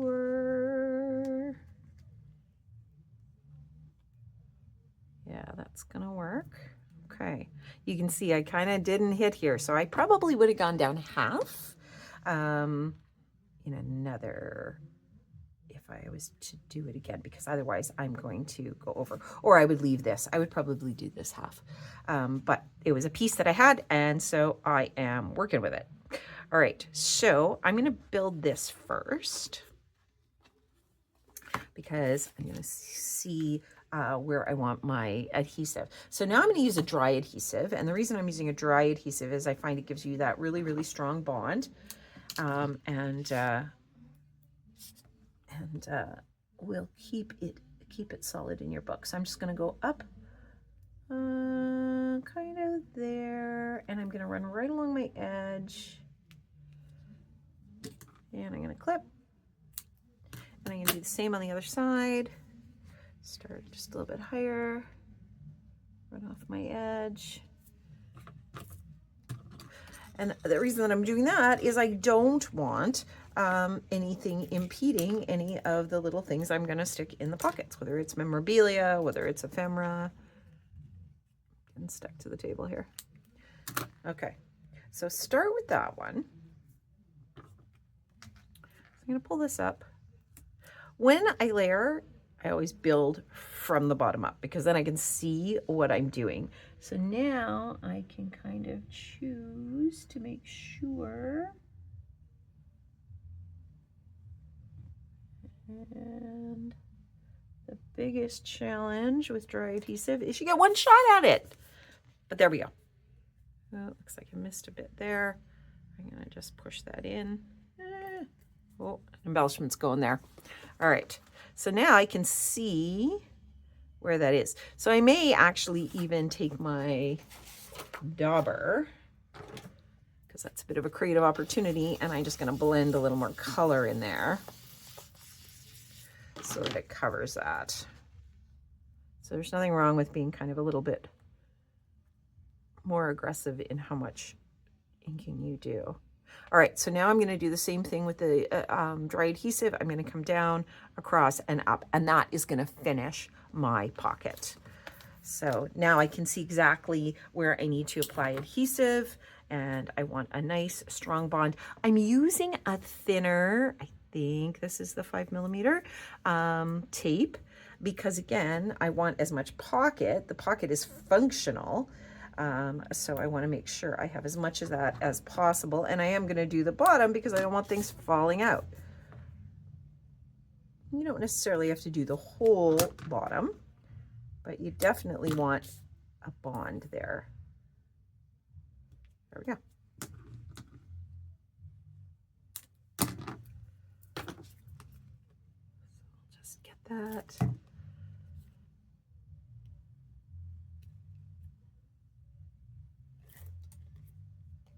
And trust me, we are not doing 44 different interactive pages. I haven't decided how many we're going to do. We're going to do them together. They'll be all part of your kit, and you can choose to use them however you like. I just hope to inspire you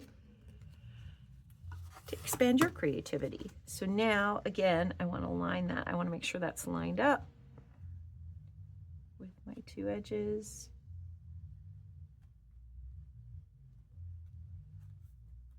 If I was doing a different book, I probably wouldn't have assembled it all first. But because the piano hinge is kind of it's a bit of its own animal, and it's essential to holding the book together, we did have to construct the book first.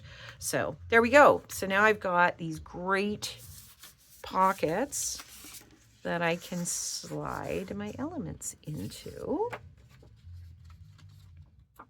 Right. Or I could do mats, and those could be photos. This is a great place to put some stubs in as well.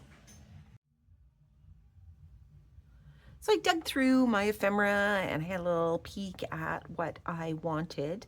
And so I really liked this little bird. I wanted to, do you remember the distressed postage stamp that we did a little while ago? That is in here, and this yellow flower, because I wanted to pull elements, but the bird offers a really nice contrast. So the one thing I'm going to do before I stick all this down, ooh, I even like that little tail sticking out just a hair.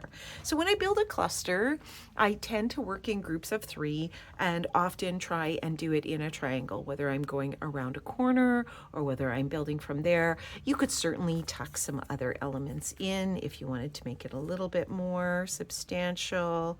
You could do that. I may do that with another one of the little peony cabbage rose flowers. But before I stick everything down, I am going to reinforce the back of this bird on a little bit of cardstock. So what I'm going to do is I'm going to glue it down just on a piece of white cardstock.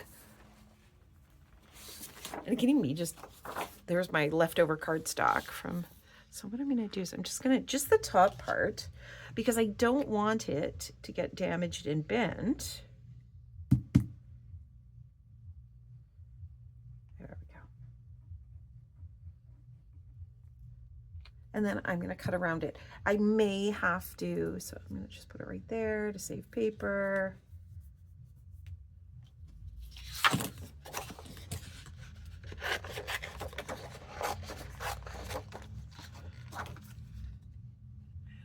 And trace around it.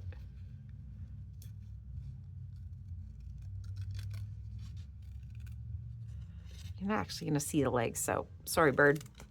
Legs are gone.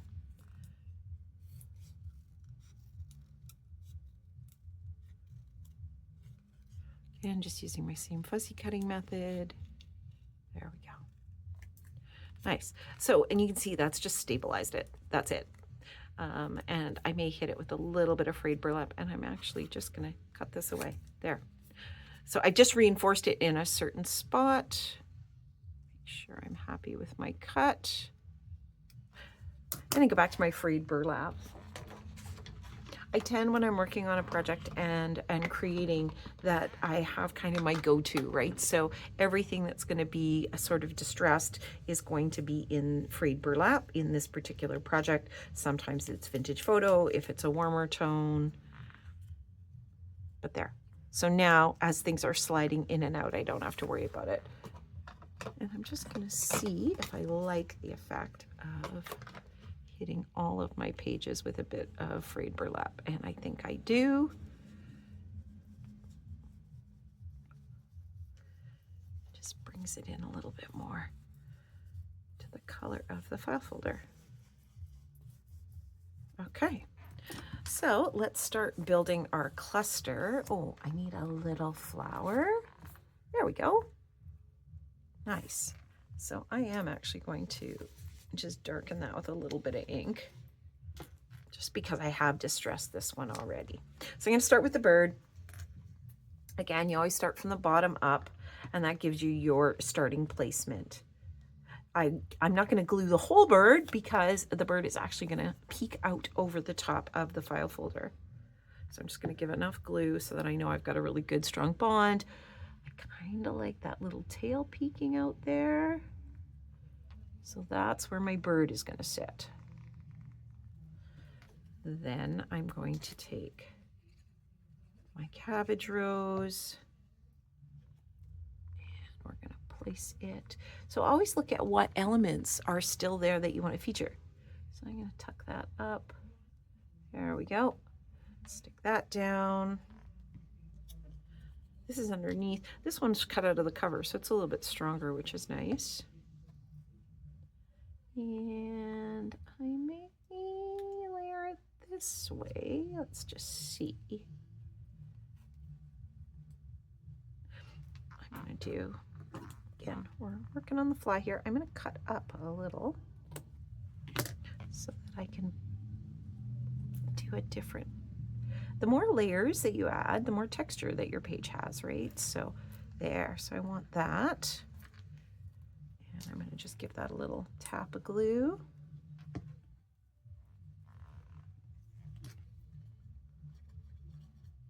There's my postage stamp. And I'm only going to press it down in parts because I want to take advantage of all that texture, right? And I think I'm going to just have that tucking out from behind the stamp.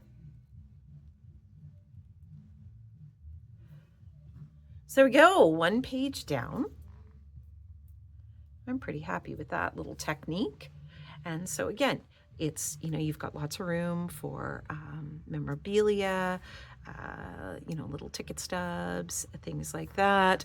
You know, other pieces, you could do tags with quotes on them. You could certainly take a tag like this and cover it with a plain cardstock, like a craft color cardstock or a manila colored cardstock, and then, you know, write a sentiment on it, and you know, especially if you're giving it away as a gift, and just tell them what making the project meant to you, and how excited you are for them to enjoy it. So we're going to move on, and we're going to create our next set of pages. So I've moved from the back page to the front page, and at the end we're going to do a whole walkthrough together, because again, you could incorporate these pages any way you want. This is how I envision my project, and that's the beauty of it, is it's unique to each of us. So I had this piece. I really don't know how it happened to show up. It's a offcut from something else, but I loved this. The hard work's already been done. We've got all the layers of the clusters here, and so that's going to go here. I like how it mirrors all of that.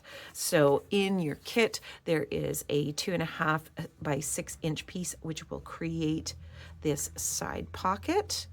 And so to show you how I decided, what I did is I took my papers that I had left for backgrounds, and I kind of laid them against to see what I liked. I didn't mind that, but it didn't go the right way.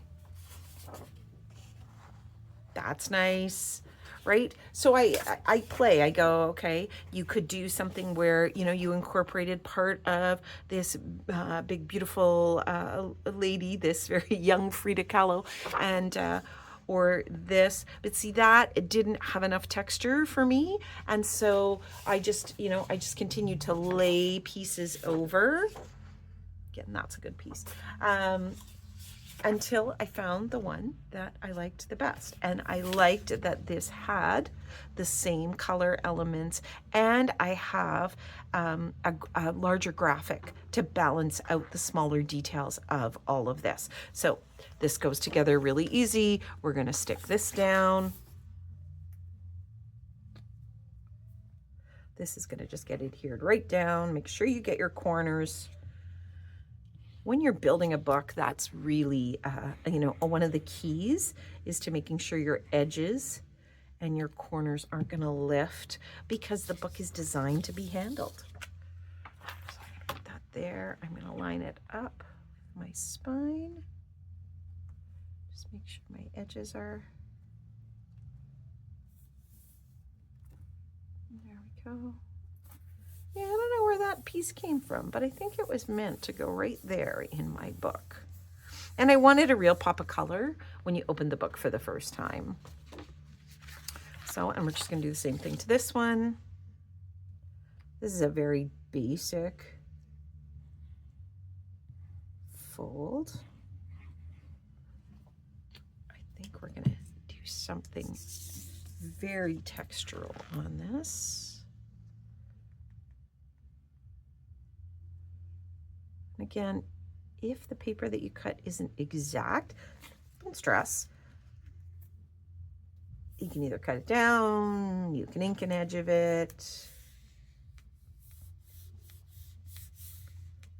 Like that, I can see some of it, so I'm going to take my frayed burlap, because that's the color I have chosen, and I am just going to run that line, and that's just going to stain the edge of my page for me.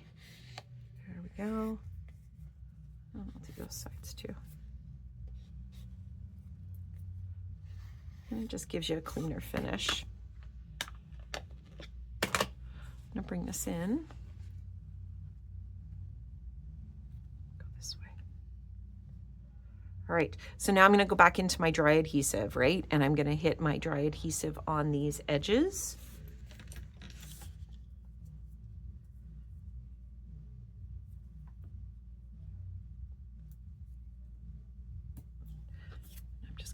sure it's facing the way I want it to face. I always joke there's no mistakes, just creative opportunities. I'll take this off. Man, my whole desk looks like a mixed media project at the moment. Okay, let's line that up.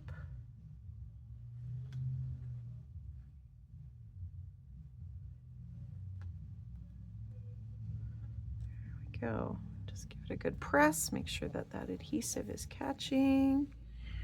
There we go. We've got this lovely little side pocket.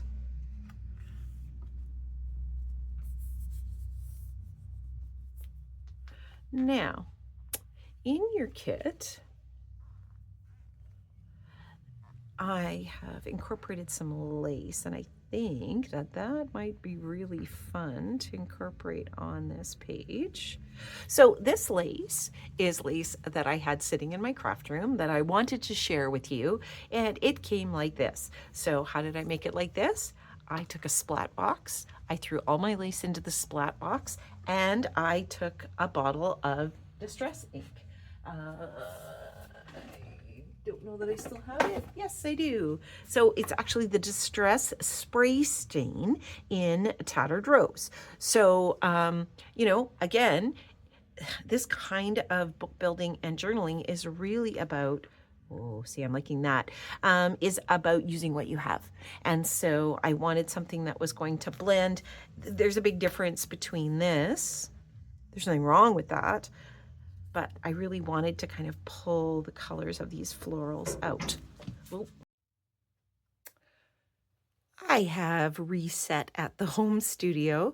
Where we left off, and I'm not exactly sure where we left off, was when the delivery driver knocked on the door and I jumped out of my skin. So I know we were on this page, so we're just going to continue from here. We created a side pocket. You have a 2.5 by 6-inch piece in your kit that we covered with the decorative paper. I've laid out my fussy cuts and all my different ephemera pieces out. So I'm just going to build from that. And again, the choice of paper is yours, as well as which ephemera you want to use. It's whatever, you know, kind of gets you thrilled and excited. But you can see this just tucks in here. So, and I've left it's about 1/4 of an inch on either side. So you could, I'd have to cut this down, but you can definitely tuck some things in there using cardstock. Some matting paper would be a nice place for some photographs, things like that. To finish this side pocket, I did want to add some ephemera. So I really love these big, they're almost like a cabbage rose or a poppy layered flower. So we're going to work with that. And I am just going to lay things out. Oh, actually, the one I wanted on here was my bird. So again, I just kind of play. When I'm clustering, I look at creating a triangle with elements and using odd numbers of pieces. So that's what I'm looking at as I'm working. The other thing I might add to this one is a clock. I did cut out some clocks. There's a little clock. Not crazy about that color. This one's maybe too big. Let's see, what else have I got here that will go? The nice part about this collection too is there's a couple of different color stories that you can pull from as well. So let's just look and see. Oh, I've got this lovely little flower. That's a good one. And a clock. There we go. So I've created a cluster of 3. Just make sure when I put this back that I put it the right way. I think we're just going to have the bird come out here. And again, you're going to want to use a fuller bodied glue. If you're concerned that this is going to get a bit dog-eared, then you could back even the first half of it onto cardstock, and that is going to make it a little bit sturdier for you. And it doesn't have to be a really heavy cardstock. You could just use like a 65-pound or something like that to add it to it and work from there. So I'm going to grab my glue.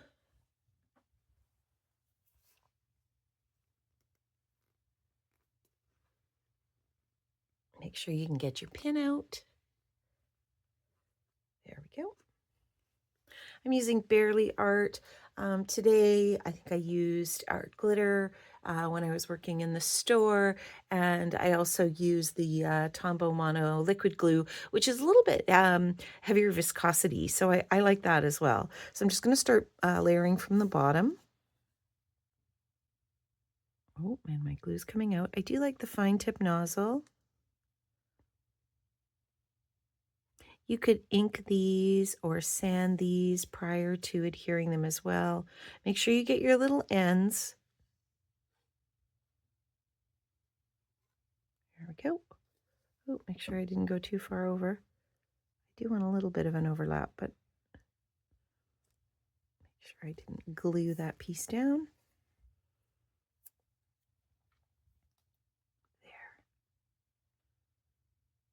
Like a little bit like Bob Ross. And we're going to put a happy little flower right there.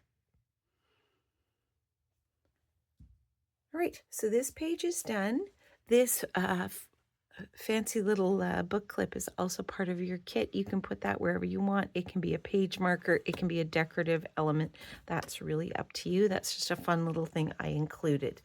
Now, the other thing that's in your kit, swatch my fingers, are some wonderful metal embellishments as well. So this would be a great place to add that. So we're going to work through the rest of the interactive pages, and I'm going to just intersperse them through my album. The reality is this is actually quite a significant album, and you get 22 different page spreads through it. And so we couldn't possibly have an interactive element for all of those. We'd be a full day here together. So I think I've got 5 or 6, a couple of special ones for you. So I'm going to pick the next element, pick what page I want it on, and go from there. So one of the things I wanted to show you was different ways of using your ephemera as opposed to just gluing them on the paper.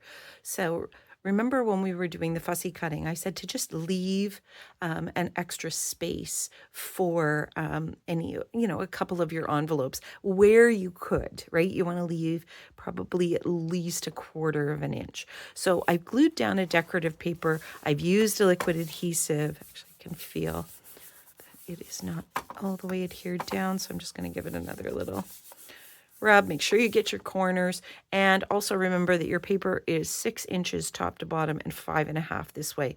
My trimmer decided to not be very cooperative and cut my paper just slightly crooked. If that happens, don't be concerned about it. You could easily, layer some ephemera, add a border, add something else to it, and work from there. So or ink it, which is what I probably will do. So I'm not going to be too concerned about that right now. What I do want to show you is this envelope. Just going to line it up on the straight edge here.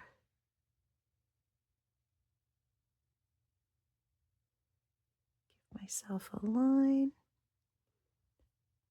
Remember, because this is very vintage, just make sure you're in the same line. This is a little bit tricky.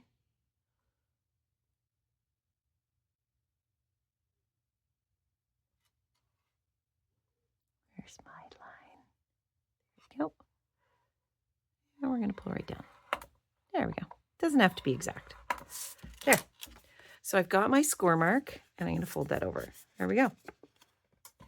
Use your bone folder or your score tool. There we go. Take this, just trim it, match it up. Now, the last thing that you're going to do is we want this to be in 2 pieces. So we've created the flap for opening. The envelopes, a lot of the envelopes were on the back of the cover, and I like that because it was actually a little bit heavier, so a little bit better to work with. The other tool that will serve you really, really well in any kind of mixed media or journaling creation is your X-Acto knife. And the best advice I can give you is just use it like a pencil and just follow your line. And you can see that's why I folded my mat back, was simply so that I could cut on my glass mat and not cut through my silicone mat. And I'm going to just cut right off the edge here. There we go. You could absolutely do scissors as well, but the X-Acto knife, it's a great tool because you can get right in and cut out centers, right? You have a lot more creative options with that. There we go. All right, so that's done. So what we're going to do now is we're going to take some dry adhesive and we're going to put it on here. Find my adhesive. In this particular case, you could use a wet adhesive. I am going to use a dry. And the other thing you could do is line the inside, even just with a light, script or aged piece of cardstock. Now I'm going to put some tape on this.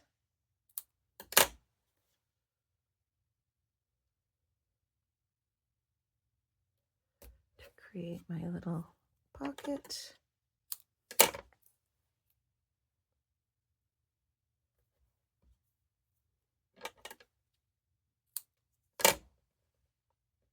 Aha. Another use for your X-Acto knife, pulling up your dry adhesive. There we go. Okay. I'm going to pull this away.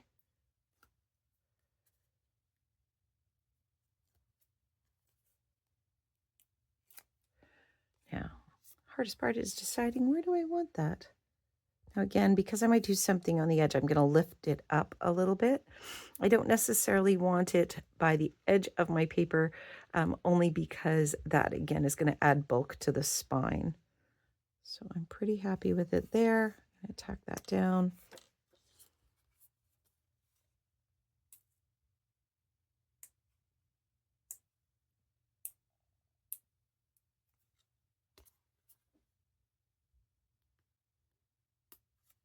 Keep moving out of the shot.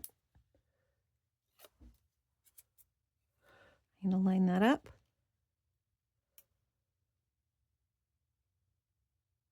Now, one thing, now I can just see, and it's a me thing, I can just see the edge of this. So I am going to take a dauber and a little bit of distress ink, probably just in tea dye, just something really, really neutral. What do we got here? We got pumice stone tea dye. Perfect. I'm just going to grab a little bit of tea dye. Grab the edge.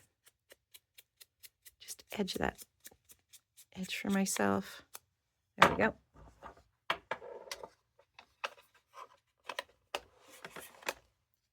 And now I can add this. Oh, it's already stuck.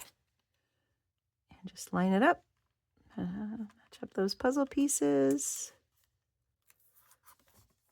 There we go. Now we have a letter that opens. And again, you could layer something else in there. You could cover that up. It's really up to you. What I am probably going to do is just use it as a 3D element. And I'm going to take this, one of my tickets, and tuck it inside. Again, use my as a helper here. There we go. Oh, that tag's too big. Let's just see what else we've got here. We've got some fun stuff. Oh, we've got some really fun. Let's look and see what we've got. That one will work really well. And again, if you were going to open and close it, then you could absolutely layer in. There we go. Lift. I'm totally making that look difficult, aren't I? It's really not. There we go. That one's too big. Let's go with the smaller one. But I'm going to leave this here, and I'm going to tuck that in. And I'm going to tuck this in. There we go. I knew I'd get it eventually. And one more.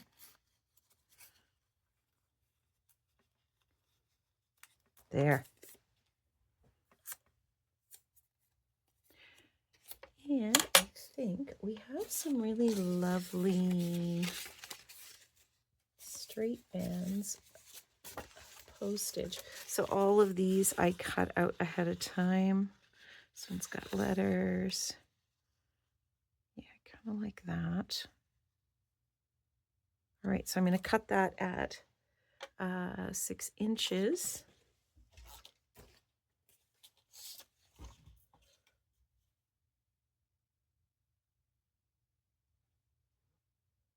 Leave space for myself. I'm just out of the shot right now using my trimmer. So I can come up a little bit closer to that hinge and fill in the page a bit more. The other thing I'm going to do is I'm just going to give it a bit of a tear. And I'm going to tear it. See, I'm tearing on the back side because I don't want that white. In this particular instance, I don't want the white to show through. It's a preference. You can leave the white showing, you can ink it. But I just want some texture on this page. I want to add a little more texture to it. Give it a shot of glue.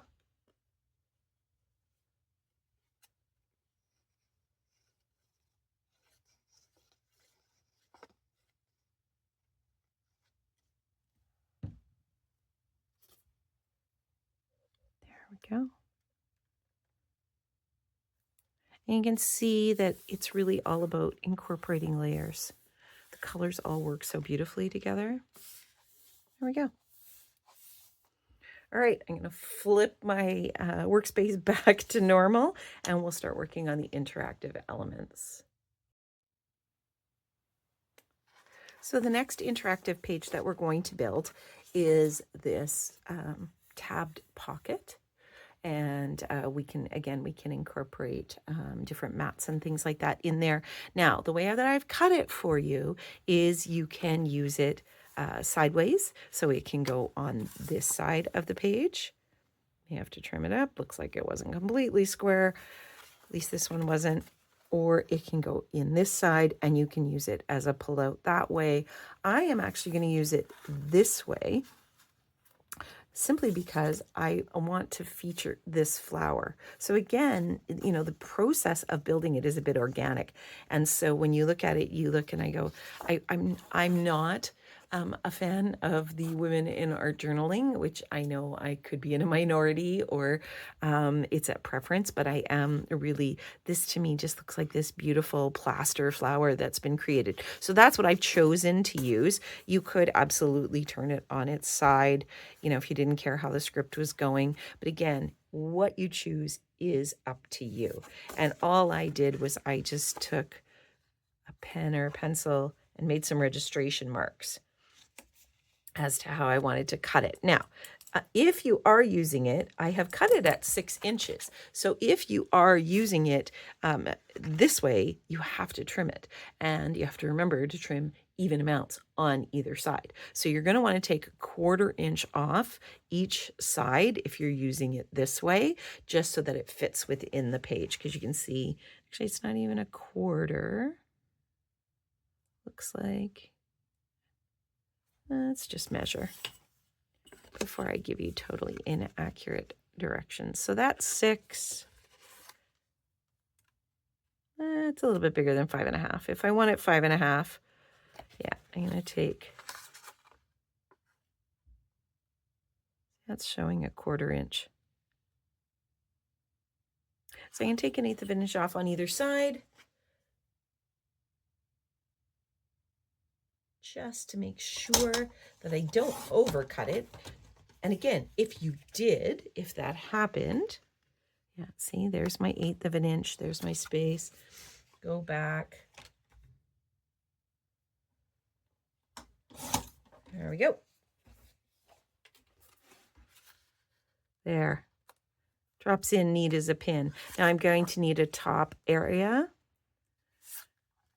There's my pocket and my bottom area. Now, you can, if you like the stitching, then I would ink it, which is what I'm going to do. I'm going to blend it in using inking and then tear this and layer it in so it kind of just fades into it. But you could absolutely trace it, cut it exactly, and cover up the stitching. I'm using the Slots and Pockets die from Elizabeth Craft, which I don't have right on hand at the moment, but I will show it to you.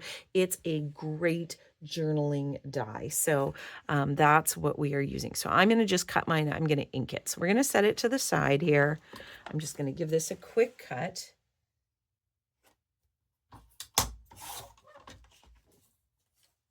And you can see that the paper has changed because this is now my focal point. So here we are. Yes. And I just need to trim that side. So again, you could make yourself a mark, use your trimmer. Make myself a mark here, top and bottom. Give it a trim.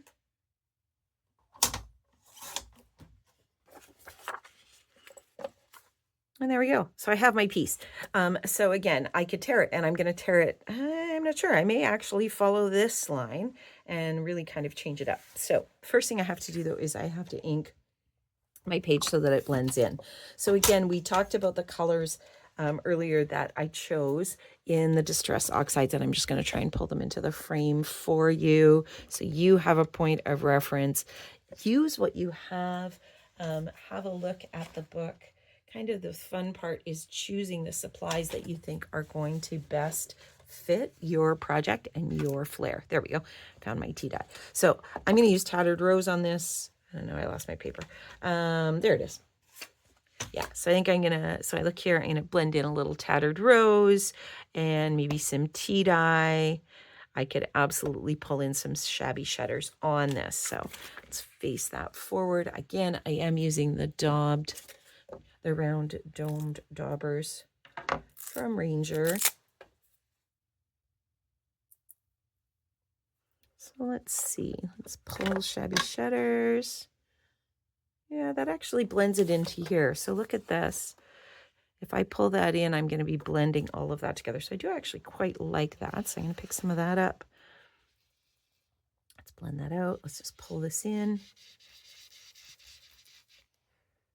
And the idea here is that I don't want a specific pattern, but make sure that you ink it enough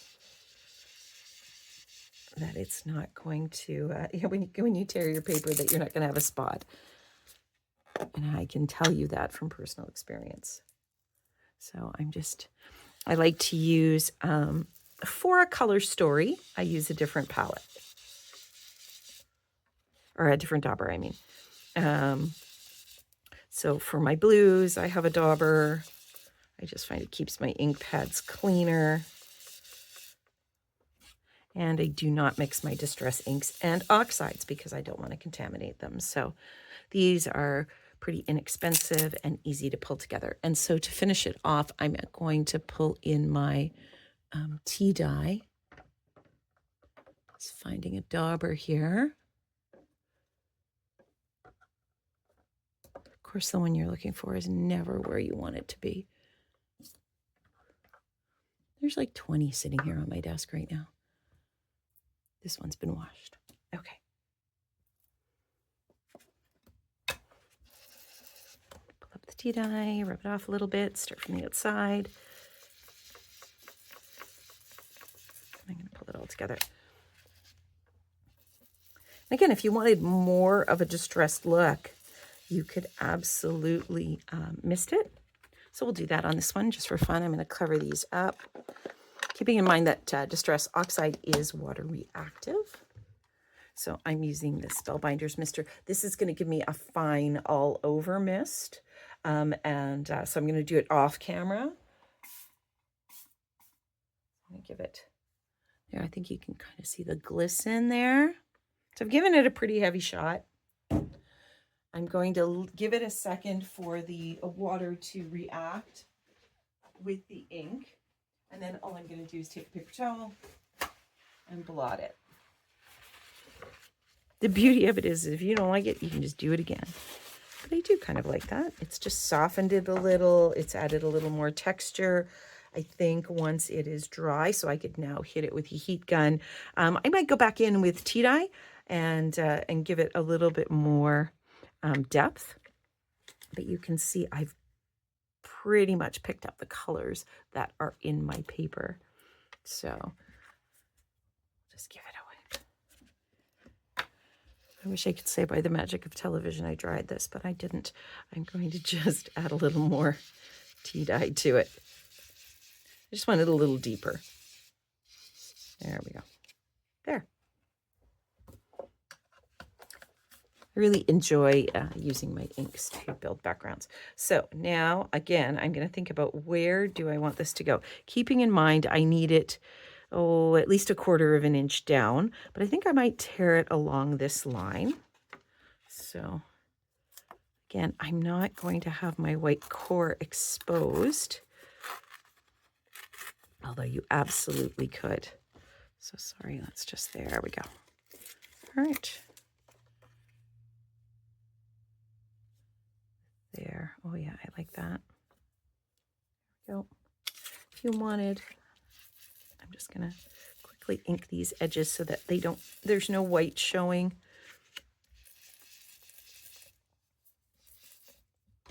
All right. Now, I would let this dry completely before I glue it down, just so that I'm not reactivating the inks. So I'm gonna hit this with my heat gun, and then I'm going to, but you can see how that has now come together and will be the perfect place to tuck in some photos, some old letters, or some memorabilia. So I'm going to dry it and I'll come back. So I have adhered my background paper, and I have adhered the paper to the front of the pocket folder so you can see how it is coming together. And when I'm adhering, if it's hard when the pages are laying over top of each other, just square it up to the individual page that you're working on. Now, one thing I did want to show you, in this particular case, I left the glue just slightly outside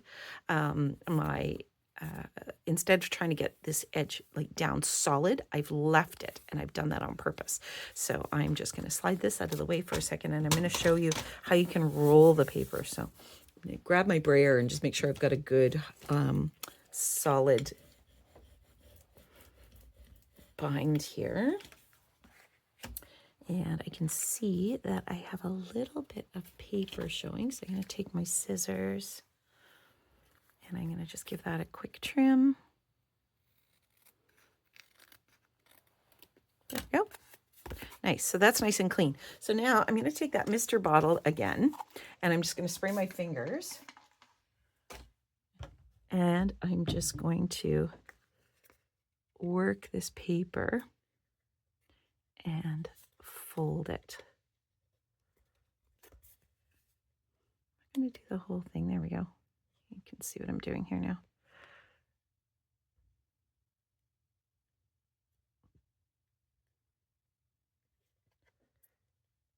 And it's just, you're not really, soaking the paper. You're just pulling this. There, I've got a little more glue, so I'm going to just pull that. There we go. We get that very dimensional, kind of matches the paper. So that was why I thought I wanted to incorporate that. There we go. So now this is ready to be stuck down. Again, I would stick this one down with a dry adhesive. I'm just going to double check, because you really only get one shot at a dry adhesive, to make sure it's going to line up on my page the way I want. I could trim a little bit off of that if I really, really wanted to, but I think I'm going to be okay with that. And again, just remember that you want to hit your sides. Make sure I'm in the shot here for you guys.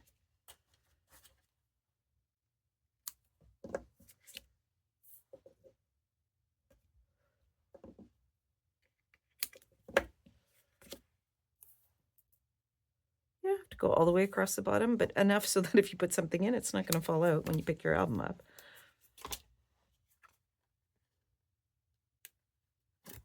And just get rid of your adhesive. I'm in my craft room, so my scraps are going on the floor to be swept up later. Bring my book back. Line up my corners. Always work off your corners here. So you're nice and square. Makes it a lot easier when you're working with the dry adhesive. And push that down. Again, this is a great chance to layer in some more ephemera. I'm just going to move these inks out of the way so you can see some of the stuff I have previously fussy cut. So just looking at what we have here, we've got some beautiful postage stamps. Actually, that might be kind of an interesting accent on this. There were a couple I cut out fully. Well, we'll just move. Oh, there we go. My little friend the bird. There he is again. So I could tuck him under.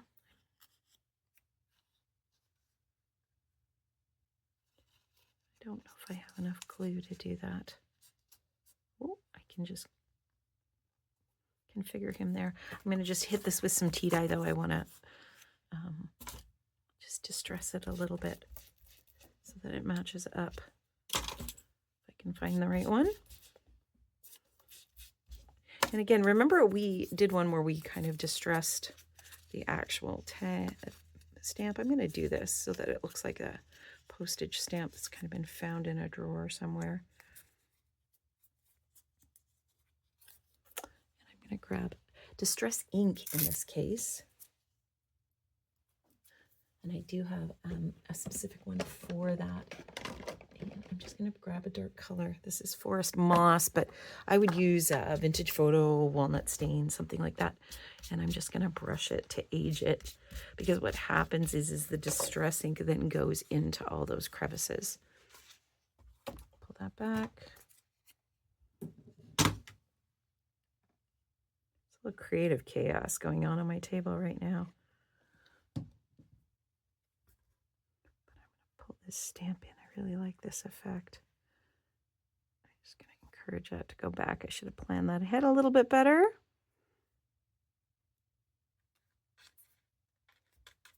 But I do really like it there.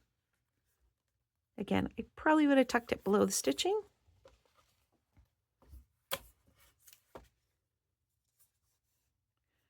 Again, as we're talking about clustering, working in odd groupings. What do I got here? No, I don't like the scale of that.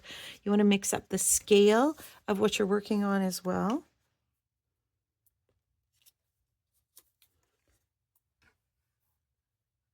So I like that. Yeah, that's going to come right in there. So we're going to add that. And then I did fussy cut a leaf or two. That, and you can see I'm changing the direction as well, and I'm doing that on purpose. There was a little leaf here. Where do you go? Oh well, I'll find him later, and you. Oh, there he is. And again, I'm going to just give him a bit of distress ink and tuck him in the flower.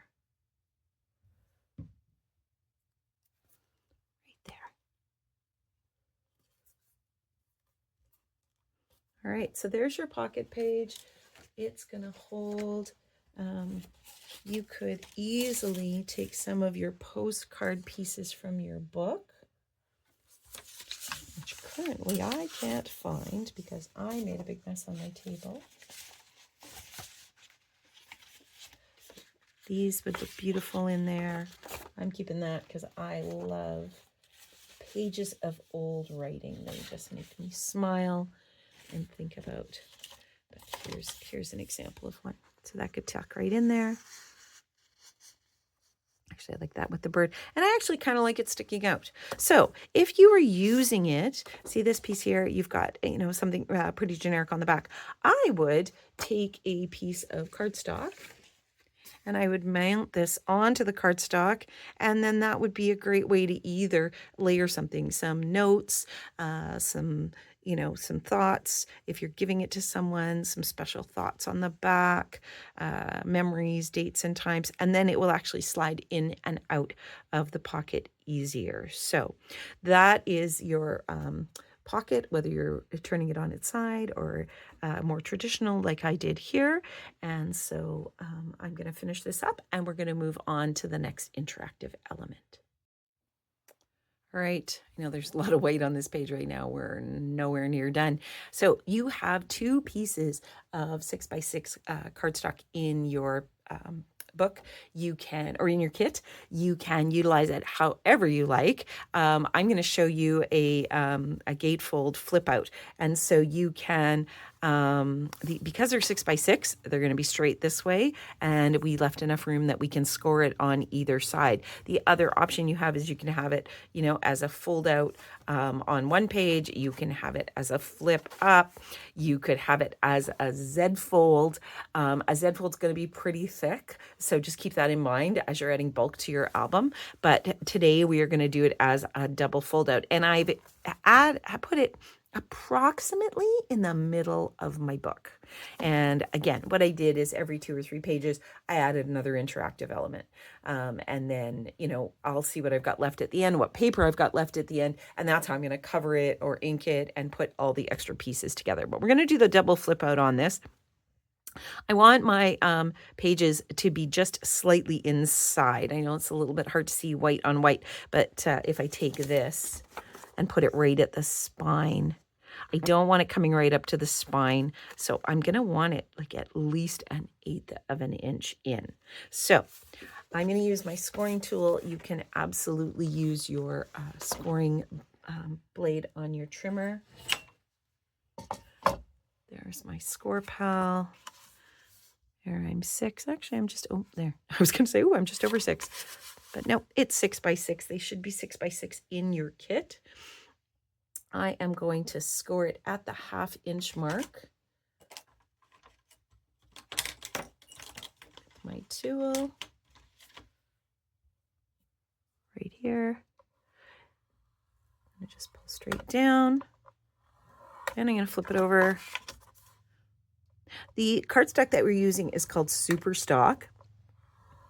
We've been getting it from Creative Scrapbooker magazine, and with the changes in their publishing, we are hopeful that we will still be able to carry it. I know that we have just placed a fairly significant order for it.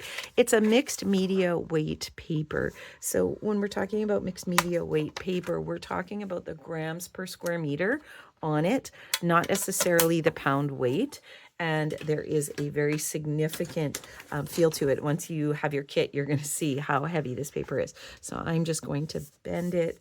So we just want to encourage it and make sure we get that really nice sharp fold on it.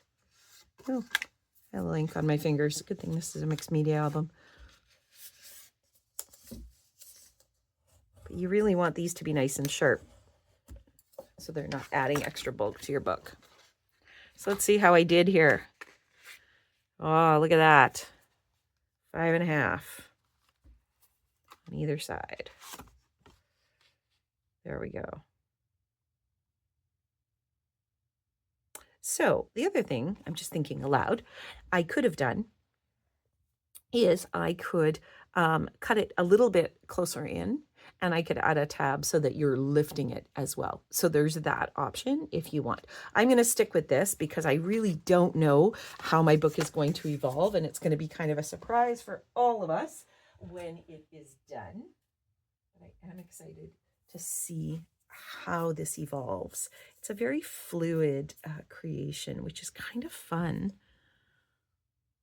So I've gone with a little wider tape. You could double up tape if you only have narrow tape. But I really want to make sure I've got a good solid bond on these pages. So don't be afraid to go right up to your edge or run right off your edge and then trim it. It's essential for the construction of these pages. So we're going to go back here.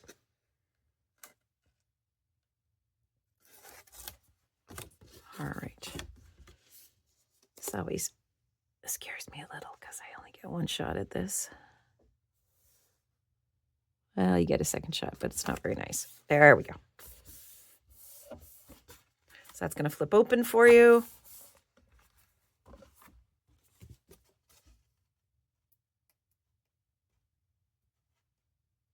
Nice. Tape is fighting me at the moment. Let's start with my corner. And I really do place it by feel. There we go. And now I've got a big double page spread. So we're just going to set that aside because I really don't know what it's going to look like yet, but that's another interactive page. So you can see that your book is filling in quite nicely. I know when we started, that seemed quite narrow, but I knew once we started building it up, it was going to be, but we've still got some space to add things. So I'm going to go into the next interactive element. I believe it might be our last interactive element. I do have a list for myself so that I can show you all the things. So we use up all those great pieces of cardstock that I pre-cut for you. But I will look and we will continue on. And then I have a really fun embellishment to show you. So this is our last official interactive element from your kit. This should be the last set of pieces of cardstock that you have. So you're going to have one larger, I think it's 3.5 by 6 piece of cardstock where the corners were rounded. And so that is going to be the top of a folio or envelope flap. What I did is there's also a smaller piece that's 3 by 6, and I decided, I was kind of playing, I was just looking and, you know, moving things around. So there's a number of options as to how you can build this page. So one of the reasons I gave you these full pieces was that it's really up to your own expression as to how you want to build this. So you could have it as a pocket that opened up. So this could be adhered down right to the page, and then this piece would open up. You can have it where both pieces open up, which I think is what we're going to do here, although there isn't a lot of room. So if you're looking for an overlap, I may try, I think if I'm going to do both, then they're going to need to meet in the middle, right? That's what I need. And so what I did is I actually rounded the corners, and all I did to do that is I used the piece in my kit to match it up. If you've got a corner rounder, that makes it so much easier. But I think this is what I want to do, because then we're going to start taking some of the other, we've got some soft goods in your kit. You've got some laces and strings and things like that, and some brads. And so we're actually going to build a folio out of this. So I'm going to choose my papers to create this page, and then we're going to come back and we're going to build it. All right, this kit has so many beautiful papers. I am stymied here. So I think for the inside of the folio, I think I want kind of this aged paper look. So I've landed on that. I will tell you, and again, it's going to cover up one of our lovely ladies. I will tell you that making decisions is the hardest part. That's going to take you the longest, I think, more than anything else. You could definitely use this. Again, we're going to cover up one of our lovely ladies on the back. So it's going to be one of these two for the back. And now I am really in a dilemma here. So I'm thinking again, I'm going to take my pieces. How I make decisions is I actually cover up my paper and I go, okay, there. So do I want the butterfly featured on the page? If I cover it up this way, I'm going to have half my butterfly on there. So there, I know I'm going to get most of the butterfly, and I could even come down a little, right? Because there's just text here, and have that piece. So that's a big contender for me. But I do really like these flowers. And so I could also go this route. But you know what? I think I might lose. How am I doing here? If I do this, I get both the flowers in here. Or if I go this route, I have the flower in the corner. But I have done a lot with flowers, so I think that the butterfly is going to win. Again, you take your time, pick out the one that's best for you. I'm going to clear these papers away and construct. All right, so the butterfly won. One thing I did not do, and I can just see it now, and my trimmer blade is getting dull. But in this particular case, because of the soft grunge element of this book, I can actually get away with that. If you have a piece like that, if your blade is starting to get dull, and I may switch mine around, take a sanding block, which of course I don't have right at the ready, and you can just take that away. The other easy thing, which I do have at the ready, is a emery board, and I can just rub the emery board on it, and that just takes all those little fluffies away. I can pull it on both sides. It's an easy way to distress your paper as well. And then, of course, I see I've got that little bit here. Oh, I think I can get rid of most of those perforations from the page. Okay, there we go. Crisis averted.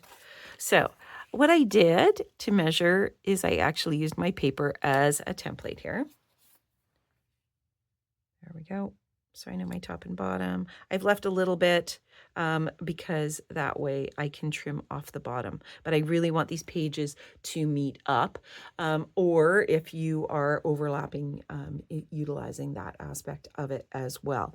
So what I want to do though is I want to actually ink the insides. I'm not going to cover them with paper. I don't want that extra bulk. So I'm going to look just like I did when we did the pocket. I'm going to look at the colors. And it's really nice if you've got a space where you can lay this stuff out. Oh, this may be where my metal butterfly comes in that you all have in your kit. So I'm going back to my Distress Oxides and I'm going to look at my colors. There's my tea dye. There's my Shabby Shutters. And maybe some Stormy Sky in this case. There we go. Those colors look great with that paper. So I'm going to just find my daubers. That's Undress Stress ink. So I'm going to get rid of that one.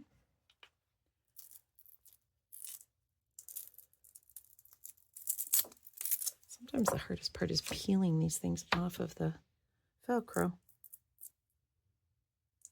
There's my green. I'll go with a little bit lighter blue here.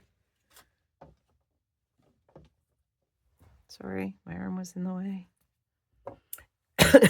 And my tea dye, which is this one. So there we go.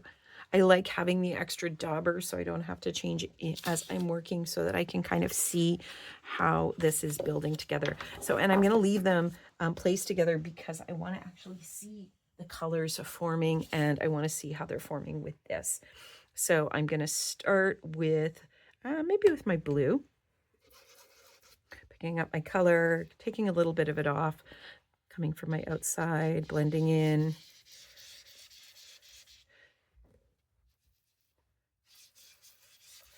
Not having any specific pattern in mind. Making sure I'm starting from the outside and blending in though, so I don't have those big, looks like a bingo dauber mark. So that one's going to be quite blue. I guess I'll match up the amount of blue on this one. Catch that edge.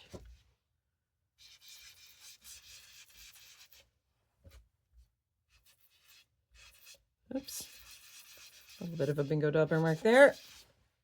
All right, now come in with the green. I do really like how the oxides kind of blend and create.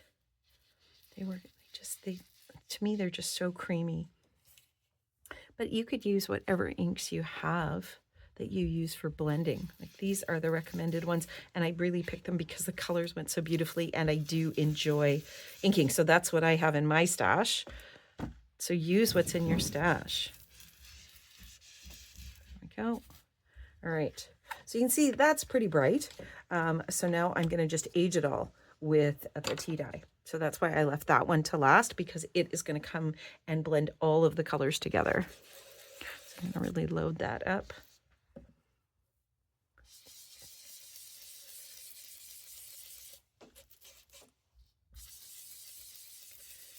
You can see it softens it. If you wanted it darker, I'd take like a vintage photo, which is a warm base.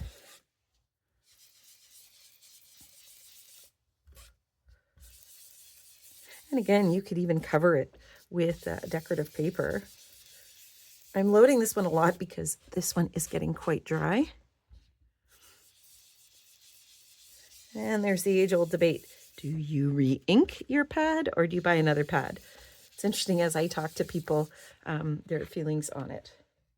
So that's still a bit bright for me, but I know when I mist it, it's going to take it and make it a little bit softer. And it is the inside of the folio. But I want it to blend with the paper that I chose for the inside, which is that aged paper. So, keeping that in mind, let's just see. I may actually go back and get some vintage photo here. What have I got it in? Let's have a look. I'm digging in my stash at the moment. I have some distress ink and tea dye, hickory smoke. Got some rusty hinge. I think that's going to be too bright. Oh, actually, maybe not. All right, we're introducing a new color palette to this gang. I kind of like that, but I'll tell you in a minute if I like it or not. Now this one's quite juicy. This is a newer one, so I'm going to be just gentle. Oh, but I'm liking it. It's pulling out that orange in the paper. Yeah, that was the element I needed. Oh, too heavy. Give it a good blend. There. Look at that. Inking is fun. I love inking because I can just create a whole new paper out of white cardstock here. I've just created this background, and it's going to look different every time depending on, you know, the amounts of the colors that I use. But look at that. We've managed to almost replicate that feeling. So I'm going to cover up all my inks here. So again, I added a little rusty hinge, which is the first time I've actually incorporated that. I've stayed to these same 4 or 5 distress oxides the entire time, but I did want to pull this out because I know this is going to be the back of my folio. You know, creation and design is a process. It really, really is. I'm going to spritz this off screen. And your process is going to be different than mine because you're going to choose different papers and you're going to like different inks. And, you know, there's going to be different elements. And your stash, what you have at home, is going to be different than maybe what I have. There we go. We've just softened that. If I wanted to create more of an aged look, like I'm looking at this, I could actually take, let's see, what have I got? Again, go to your stash. That's why we collect all these amazing things. So I have a bottle. This is actually a very funny story for anybody who has taken a class with me before. This is a bottle of Vintage Photo Distress ink, which was a class I did this winter. And I will give you my favorite tip about a bottle of distress ink re-inker is make sure you put the cap back on it, because in this creative chaos that you are experiencing today, I did not, and I managed to knock it all over the table. And I will tell you that's it's about 8 months later now. I am still finding areas where the distress ink sat. So I'm going to just spray some water. I'm going to create a little palette for myself because I really don't want this really dark. And I'm just going to put a drop of Vintage Photo on there. Don't let that color scare you. It scares me a little. I am now going to pick up my fan brush. There's my fan brush. Doesn't matter what size. And I'm going to use the mister to wet it. I don't want to use it dry. I want to use it wet. This is an experiment. Let's see how it goes. Hope I like it. I think I will. I'm going to pick up a little bit of the Vintage Photo. But you want it pretty wet. You can see I just used one. I'm going to be smart and test this on a little bit. Yep, there we go.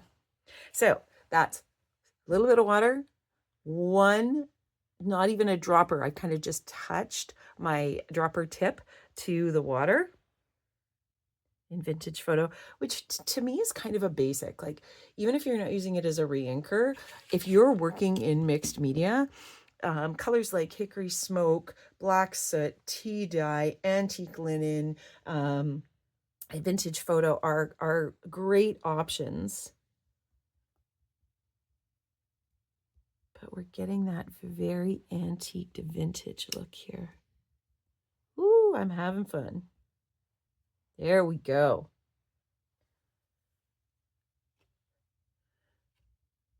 So from white cardstock, we replicated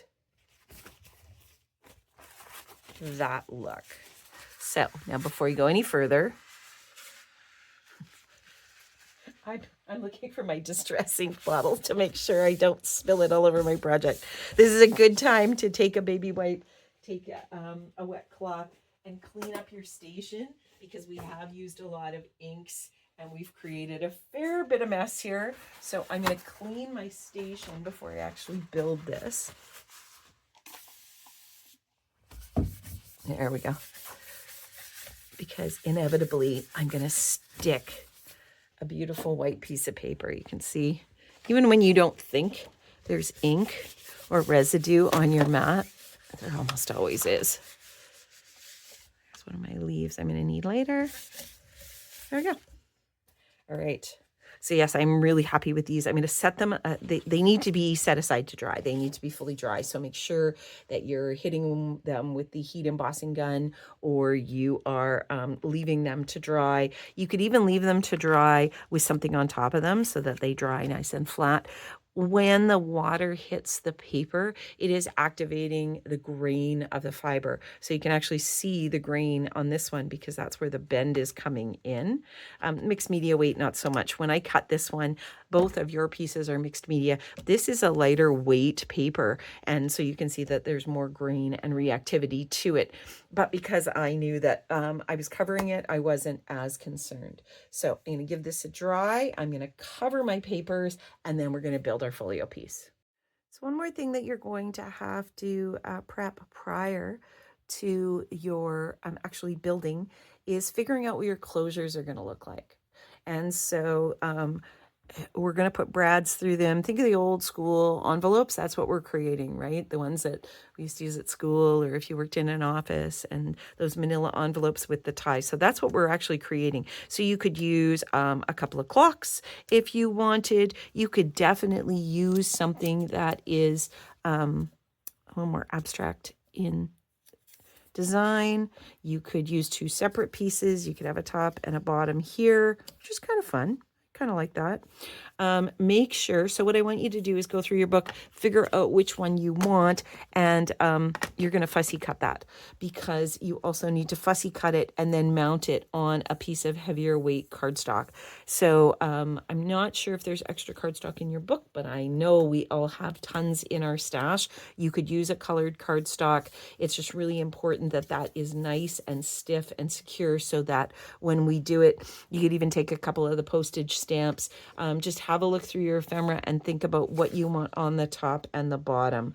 I may actually, in this particular case, use and again, put your paper down so you can have a look and see what's going to work here. A butterfly may have too many edges, but it doesn't need to be, completely circular. But I do like that clock, so I think I am going to use that clock. And maybe the flower at the bottom. Not sure. So I am going to cut that, and I'm going to mount that to cardstock before I come back and we get assembled. So I picked out my elements that I want as my folio holders. Here they are. Just trimming it out a little bit. I kind of like this flower. It's got a little bit of extra interest. I'm leaving a little bit of an edge, which I inked earlier, and I think I demoed very early on in our project. And I'm going to just catch the edges with a bit of distress ink.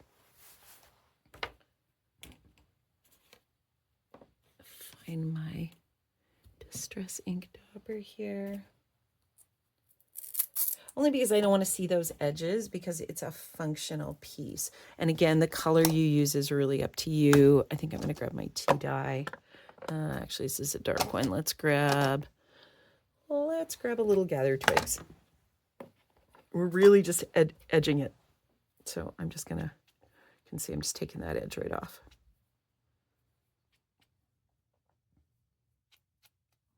So that's that one. Gives a little more antiquing.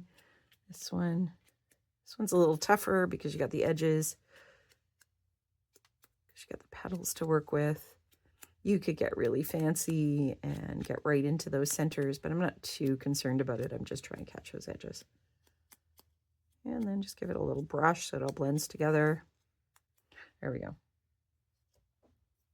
All right, so that's those two pieces. We also need a couple of pieces, because I realized something as I was building it, is that because we inked our insides, right, our two flaps that are gonna open up like this, I need to cover up where my holders are going to be. So we're going to have those two pieces there. That's my top, that's my bottom. So now I'm ready to cover this. I want you to go into your kit. You did get a variety of brads in your kit. You got a couple of brown ones, like pewter ones, I think. I kind of just went through my stash, my personal stash. You got one big one like this. I don't know what you're going to do with it. You could add it to a tag, do something with it. It's overkill for this piece, so don't worry about that. But there are a couple where you've got, I gave you I think some orangey ones, so pick out two that you like. I did use the blue, and maybe I will use the blue on this because it does give us a punch of color, and I know that you've each got two in your kit.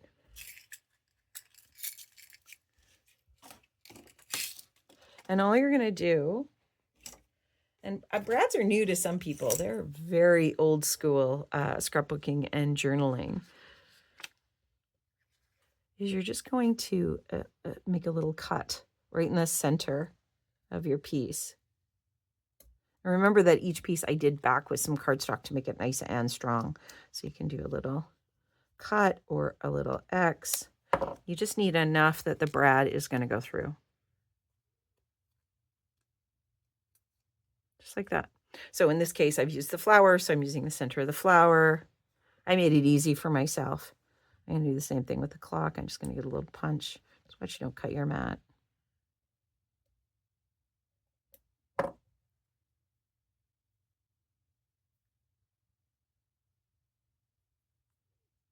There. So I've created my two foliar closures that the string is going to run through. So I'm just going to set those aside. I'm ready now to cover my papers. And I did leave enough so that, because I'm going to have to create fold lines, right? These are going to open up. So I'm just going to give this a cut.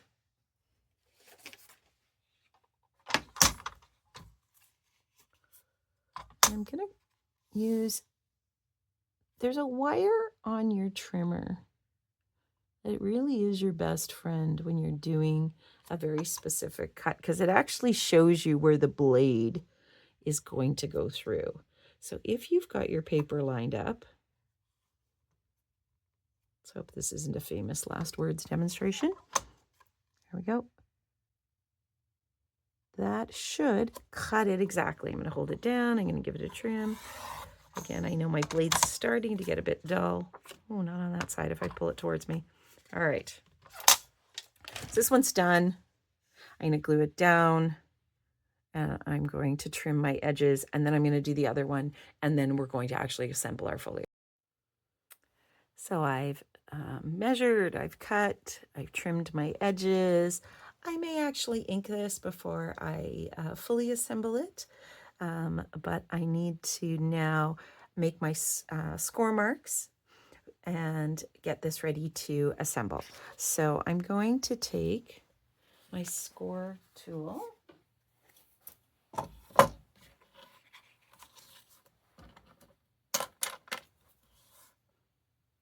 And I think I'm going to go 1/2 inch. You don't want your book falling apart after. You could go 1/4 inch, but in this particular case, because of how we're building this, I think we can go 1/2 inch. Ah! Okay, that's not helping me. All right. I'm really not happy about that. Let's just see where we're at here. 3, 3, 1/2. There we go.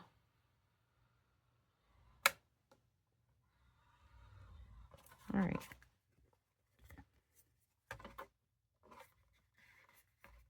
Oh, that really didn't want to work. All right, and I'm gonna just go on the front as well. There we go. Now that I got it started, it decided to cooperate. These don't always work the way we want them to, so we figure out how to work with it. Now, the other part of it is that my glue is probably not completely dry, and because I'm kind of working through the project. So again, feel free to set pieces aside, let them dry, you know, take your time on the prep of the project, and you'll be happier with the outcome in the end. So again, top and bottom. So now if I get my book, let me think about my balance of pages again. So that's a right side, that's a left side, that's a right side. I'm probably due for, that's my other side, probably due for a left side. Oh, there's another left side. So again, I've interspersed them every 3 pages or so. Where's my double fold out? I don't want it right above my double fold out, so let's put it here, and we'll make it a right side element. Okay. And there is no right or wrong. You put them where you would like them. So now I'm just going to match that up. I can see that that's going to go there. That's going to go there. So here's a couple of interesting elements as you are building, things for you to keep in mind. So I inked the back as opposed to covering with cardstock. That is why I've taken extra pieces of ephemera, because I need them to cover the wings of my paper fastener or brad. If you are covering this side of the paper, you don't need to do that, but you need to make sure that you put your folio closure through prior to gluing that last piece of paper down. But you absolutely could cover this with paper. And you need to do that top and bottom. So that was my choice. That's how I wanted to do it. I am going to hit my edges with a little bit of ink as well, just because I don't like that white core. It doesn't bother some people. I like to just blend it in to my project. There we go. Okay. So there's my top and bottom. And when I'm building, I like to just keep fitting things. So you could even have it this way, which I kind of think maybe I like better, as opposed to the top coming down. Where are my brads? And then the clock can go there. And there's my flower. So you can eyeball, you can measure. I think that's fairly centered. The nice part about working on a mat like this too is I can put it here, and I can count my squares. I can go 1, 2, 3, 4, 5, right there. So as long as I stay in that line, I know I'm square. There we go. So I'm going to poke my holes for my folio closure. I'm going to pull this down. And again, I'm going to use the lines on this just to center it. But again, if you like to measure, measure. So we're here. 1, 2, 3, 4, 5, right here. There's my center point. I want to make sure that the closure does not come up over. So I need to come down to about here, and I'm going to make my mark. I'm going to cut through. Careful not to cut your silicone mat. Just hold it up a little bit. I just need it to poke through. And let's just turn this so I can see where's my 12 o'clock? 1, there. So I'm going to make sure my paper fastener is faced at 12 o'clock. And it's one of those things, it's one of those little details. So there it is. And then all I'm going to do is I'm just going to open the wings on either side right here, and I'm going to push them down. But you can see now I've got a space.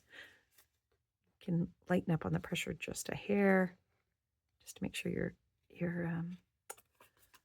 string is going to go through. But this should spin. Yep, we're good. So there's the bottom. Now, keeping in mind if I want it to be like this.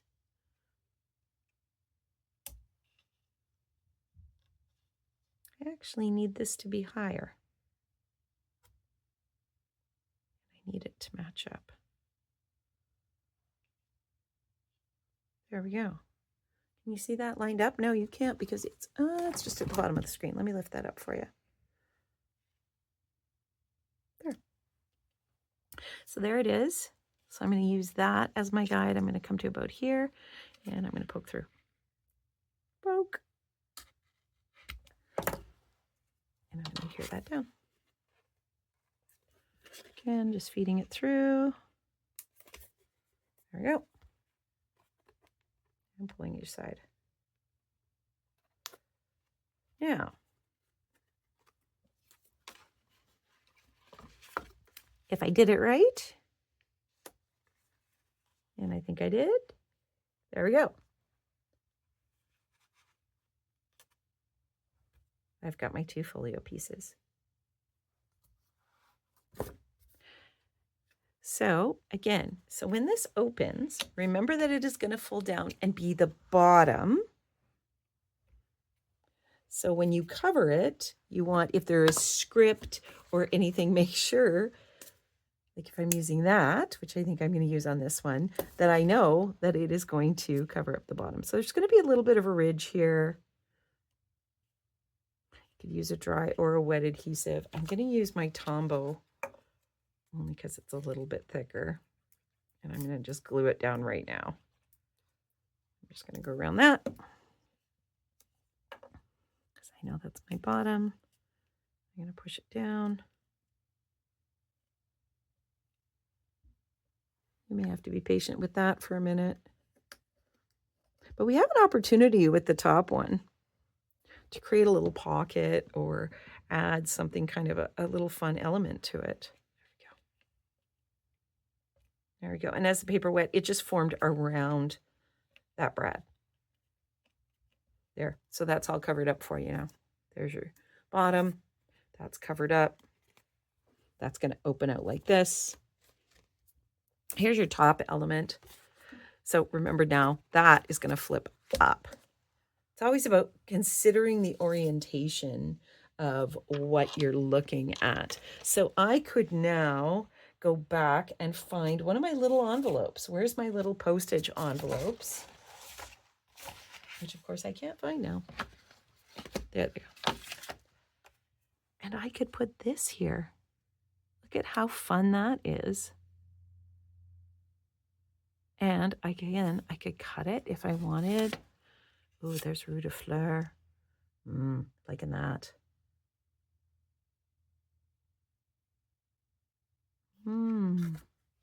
Oh, decisions. Or I could take this big, beautiful butterfly, which may be the way I go with it. Just because I don't have a lot of room to tuck extra ephemera or things into it. So I'm liking that butterfly. I may create an ephemera collage on the top of that.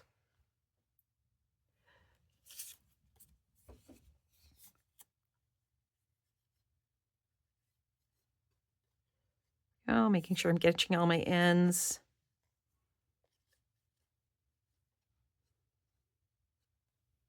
You don't need to decorate this right away, but I want to show you the actual,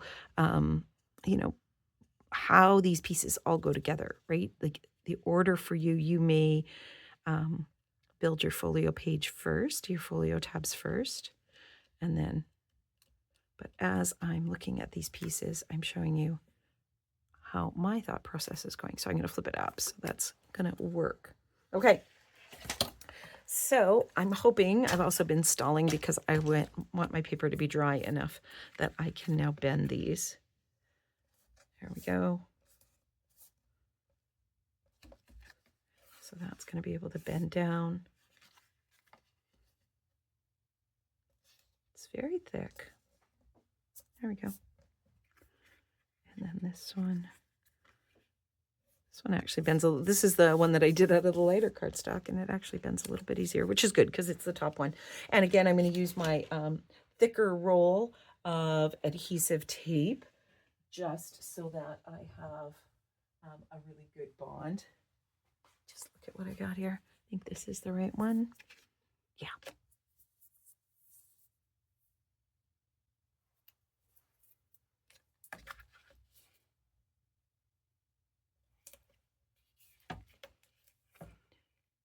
Apologize for going out of the screen. I tend to work closer to my body, and that's not where the camera is. There's one side.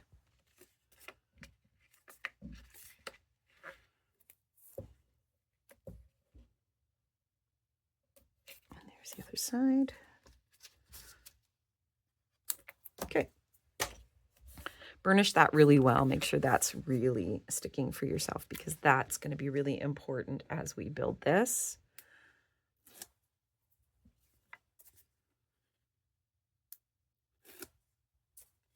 Now,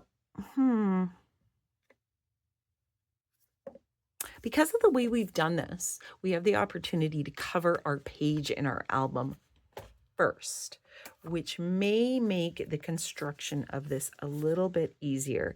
If I had folded my tabs under, which we did in the double fold out, then I would do it after the fact so that I cover up my seam. But in this case, I am actually going to set these aside and I'm going to cover my page because I think that's going to make my life a little easier. So remember, we went and looked at this very aged paper. So decide what element, again, I think I want it a little bit lighter. So I'm going to cut it at 5.5 by 6. 6 being my long side. I think I just hit the phone. So I'm going to cut it at 6. Again, I'm going to line it up to my lines. I don't know about you, but trimmers and I have a love-hate relationship, and I tend to cut them not square more often than not. And I do find that quite frustrating. So the easy way around that is use the registration marks on your page and then just line it up here. My 5.5 and cut. And there, yes, my very dull trimmer blade. All right, so now just make sure I've got that where I want it. I did overcut this a little. Yeah, that's the way it goes though. All right. I can trim that up after the fact. Better a little bit more than I can cut away. Let's get this down on the paper and build our folio.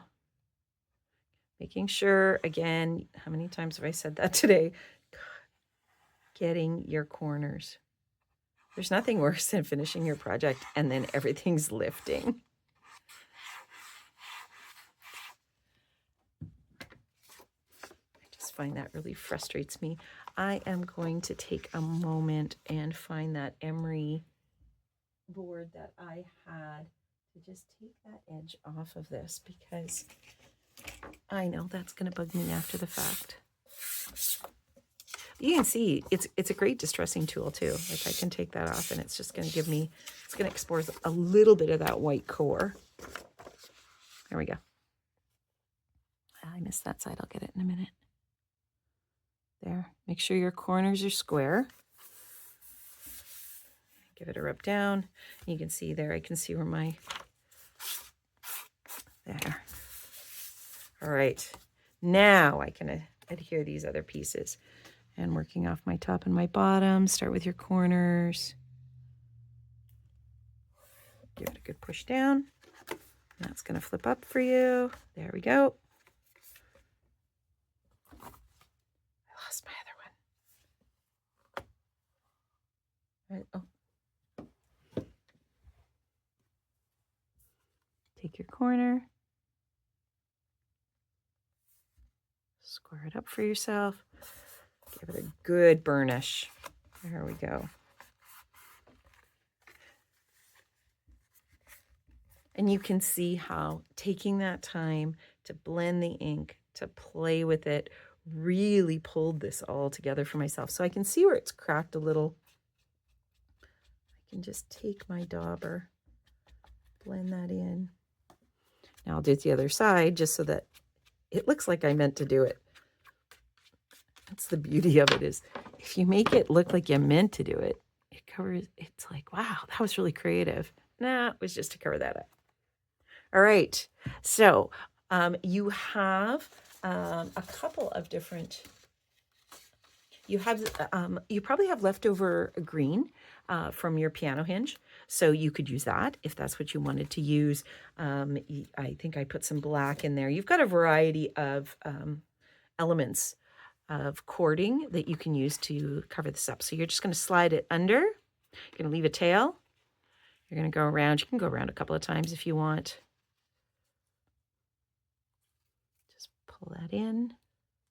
So I tend to tie the bottom tighter. Just have to give it a little encouragement there. There we go. Boop. There. And then I can just wrap around here. And I can come back up.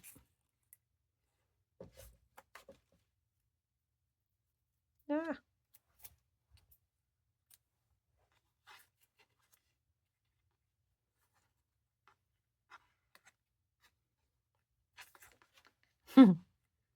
Why is it cutting the threads? The hardest part of this.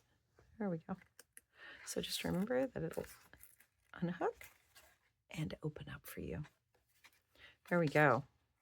It's a fun interactive one. I'm a big fan of these. There we go. All right.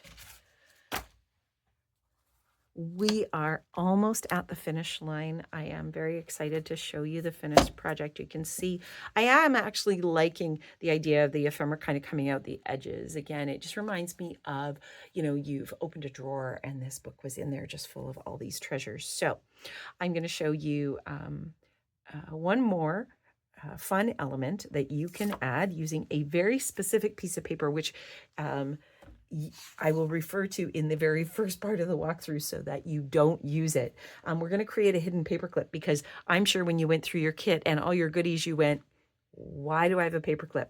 But I'm going to show you this really fun piece of ephemera that we can create together. And then we're going to go through the final walkthrough. I'm going to show you where I've incorporated some of the other elements that are in your kit and how you can create a beautiful 3D effect in your journal. So before we get to the hidden paperclip, I just want to show you one more thing. I know it's always one more thing, but you never know when it's going to be completely done. I've added my lace to the front. I've added a little bit of a band to cover up the seam of my lace. You could add a ribbon or you could just leave it raw. I've added a little piece of ephemera here. But what I did is I just, and we'll go through it a little bit more in detail during the walkthrough, but every 3 or 4 pages, there's a double page spread that's covered in decorative paper because you will run out of decorative paper.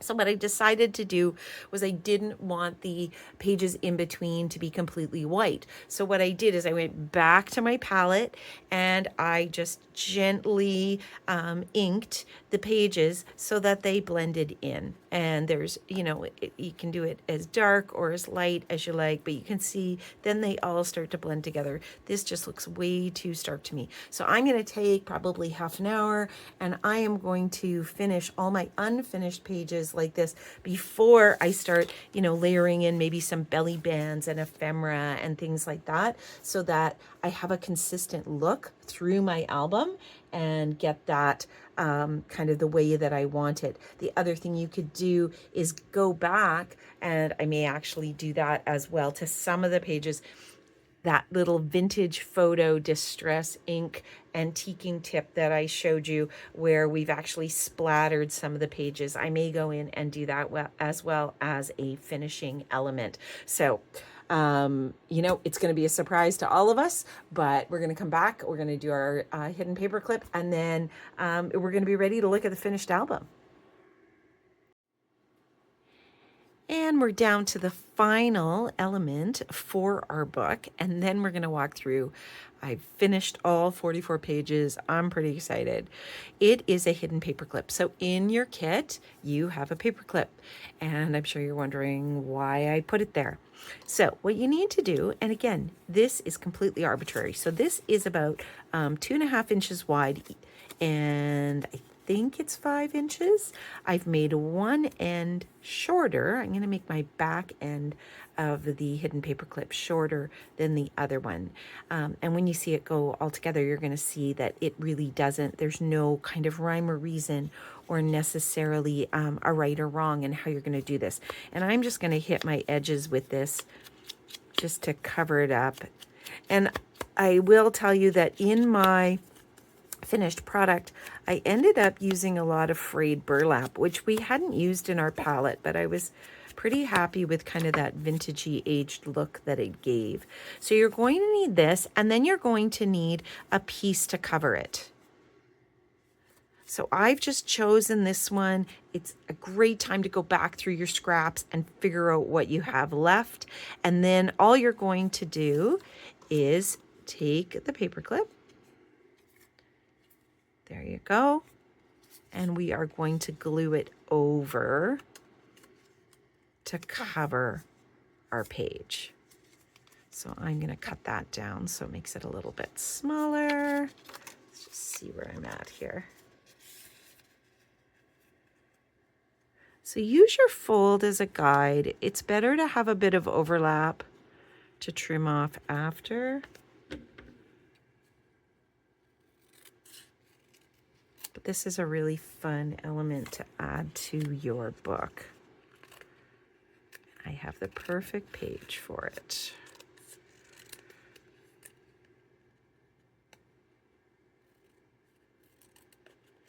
I'm not being really careful because I am going to distress the bottom in a minute. All right, so I'm going to take my glue, if I can find it. There it is.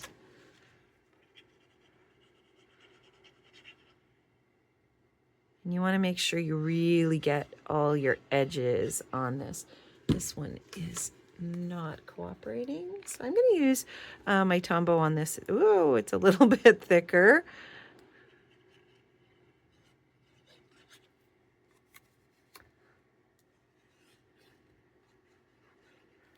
Yeah. I could have put my paper clip on first. My fingers would be less messy if I had done that, so that would be my recommendation to you. And then I just have to remember which way goes forward. And I'm gonna just wrap this.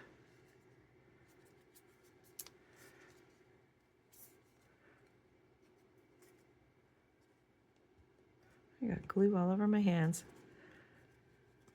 There's probably a far neater way to do that. So feel free to explore that option. There we go. Oh man. Okay.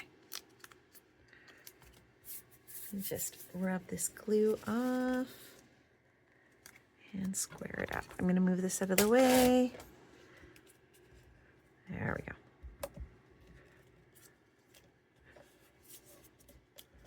You can see I didn't get that. But there's no exact size to this. So what I'm going to do is I'm actually going to distress it. So I'm going to take a sanding block. I'm going to just, I want it to kind of blend in with that cardstock. And you could use any color cardstock that you want if you wanted to kind of hide more of the look of it. But I'm going to just blend it in with my frayed burlap here. Oh, where did it go? There it is. There we go. Beauty of a grunge album is it's meant to look torn and I'm not liking that white. So I think I am going to make it even.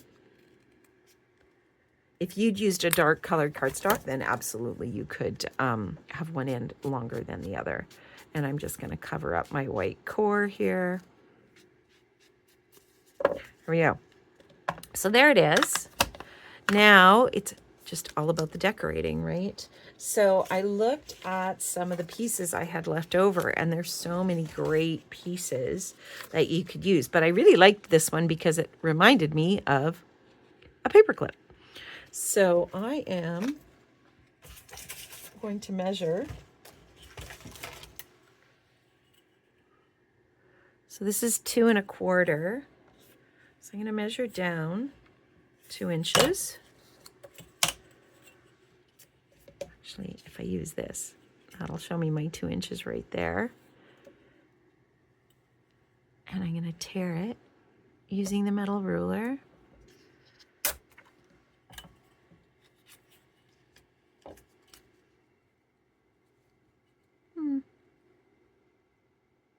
Yeah, I'm going to make that work.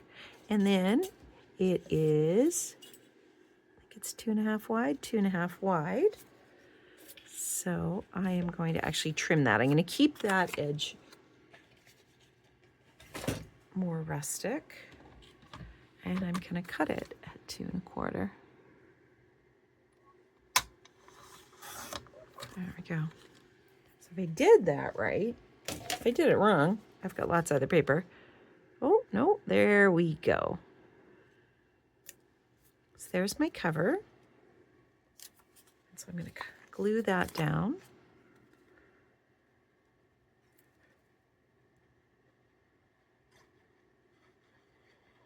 And again, it doesn't matter what glue you use as long as you are conscious of getting all your edges. There we go. And now I'm going to hit it again. And that's just going to blend in that torn edge. So I still get the effect of the torn edge. So to finish this off, I want to highlight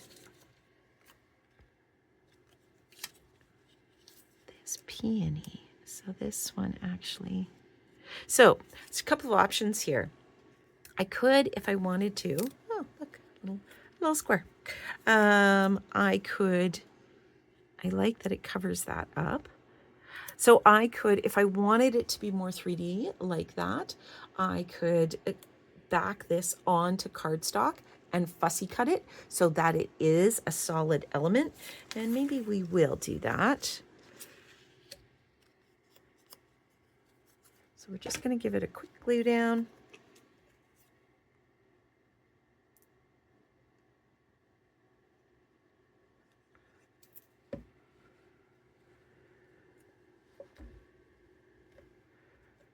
There we go.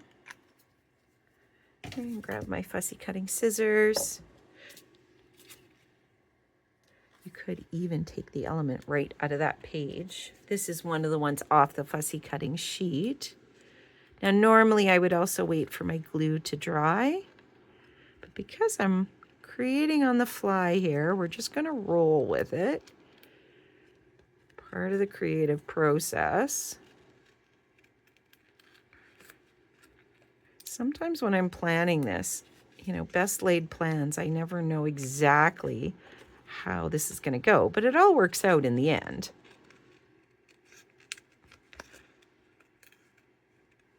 Because it's just about being creative, cutting, gluing. You know, Kindergarten Gwen is really happy right now.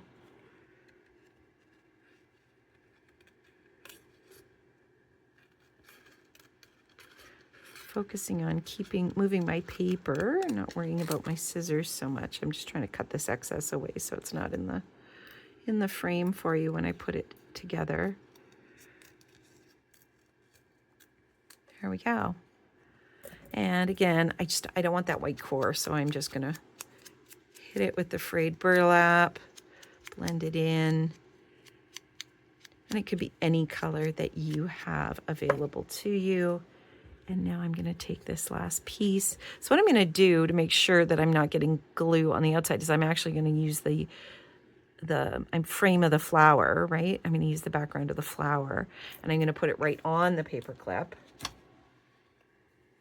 And then I'm going to match that up. There we go.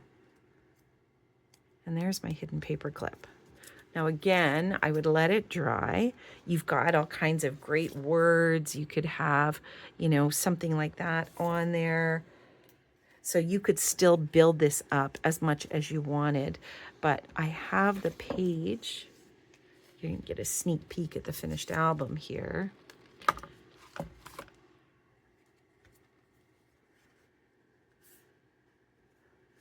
I'm going to put it right here, and it just slides on. And it's great because now you can tuck photos, tuck additional elements in there, and they're going to hold in place. And then I've got the other side. So I'm looking at the other side now, and it looks like it needs something. So, stay tuned in the final reveal as we do the final walkthrough. I'm going to decide what's going to go on here. So I'm going to clean up my space, and I'm going to show you the finished album. And here we are, the finished album.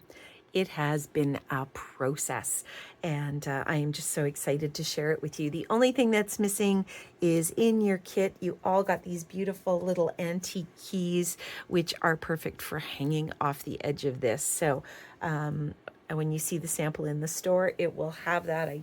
Before I started the video, I realized I hadn't put my key on, and I wanted to make sure that you knew that's where you could put it, but you could certainly add it anywhere into the album. So we started with our piano hinge. So we started with binding the book together. I've used some of the Distress ink dyed lace and some of the chiffon ribbon in your kit and some of the pearls, as well as using the clip just to hold some of the ephemera. So some of the pages will be decorated. I did ink all of the other pages, but that is totally up to you. Then we did our side pocket, which is beautiful on its own, but perfect spot to tuck some things. We've got another pocket here. All of the pockets that I used and created, I made sure they were open so that you could add, ephemera, journaling cards, photos, things like that. So this is, this has got a space where we can tuck something in. If I take this piece here, that fits beautifully inside it. We're going to use this one as the model. I created this background. So again, these pages have all been done with a combination of Tattered Rose, Distress Oxide, Tea Dye, Distress Oxide, Stormy Sky, and Shabby Shutters. So I created all the pages at once, and then I went over them with frayed burlap. They have been distressed by spritzing with water, and then I used that tea dye Vintage Photo Distress ink that we watered down, and we used the fan brush to further add more texture. I want you to think of this book as multiples of layers. You can see here I've used pieces of paper, but then fussy cut some of the pieces of ephemera, and that's what's created the page here.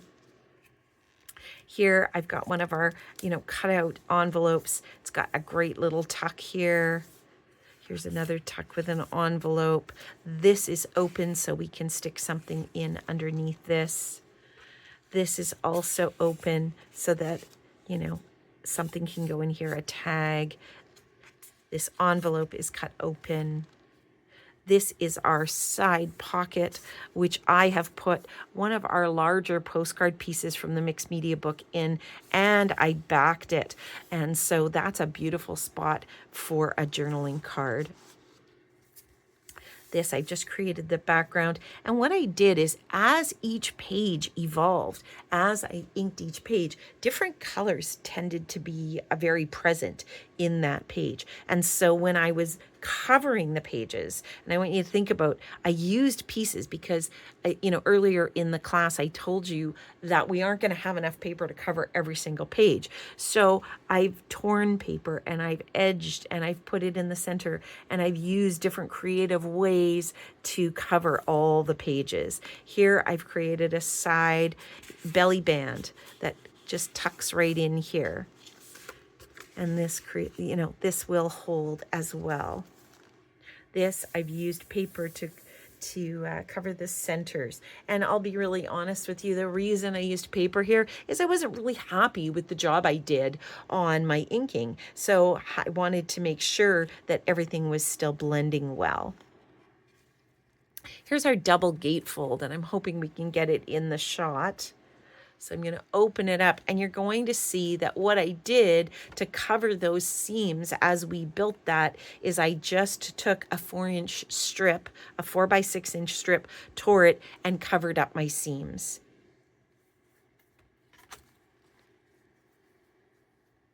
Here's another little envelope that we created a pocket. Here's another horizontal belly band for tucks. The nice part about this is you could probably get 2 or 3 photos in there.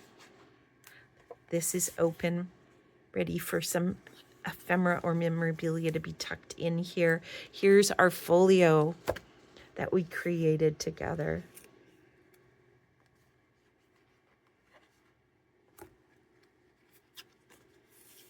It's kind of fun going back and looking at everything we've created because this has been quite a project. There, I've just added a little more paper. I can see that that's gone over. I'm going to trim that up. That I left plain because I actually liked the effect of the inking on that one. So, that is totally a blank slate. Here's another pocket that I created, and I mixed. Ooh, I used a little more tape there than I thought. So that might be a bit smaller. However, yeah, I probably used 1/4-inch tape on there. I probably should have used the 1/8 inch.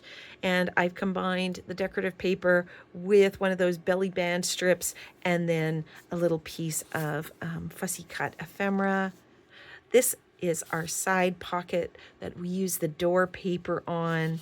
So then we've got a double insert there. And then I used the coordinating paper on the other side to create a 2-page layout. This one is quite fun. This is, I'm looking at, I haven't finished because I haven't decided what they're going to say, but all these beautiful words that are in the book are probably going to be, layered in that. But that's a great spot to write some notes. And then our hidden paper clip that we did as our last element. Mine's still a bit wet, so it's not coming off too easily, but there it is. I'm going to slide it back on our page.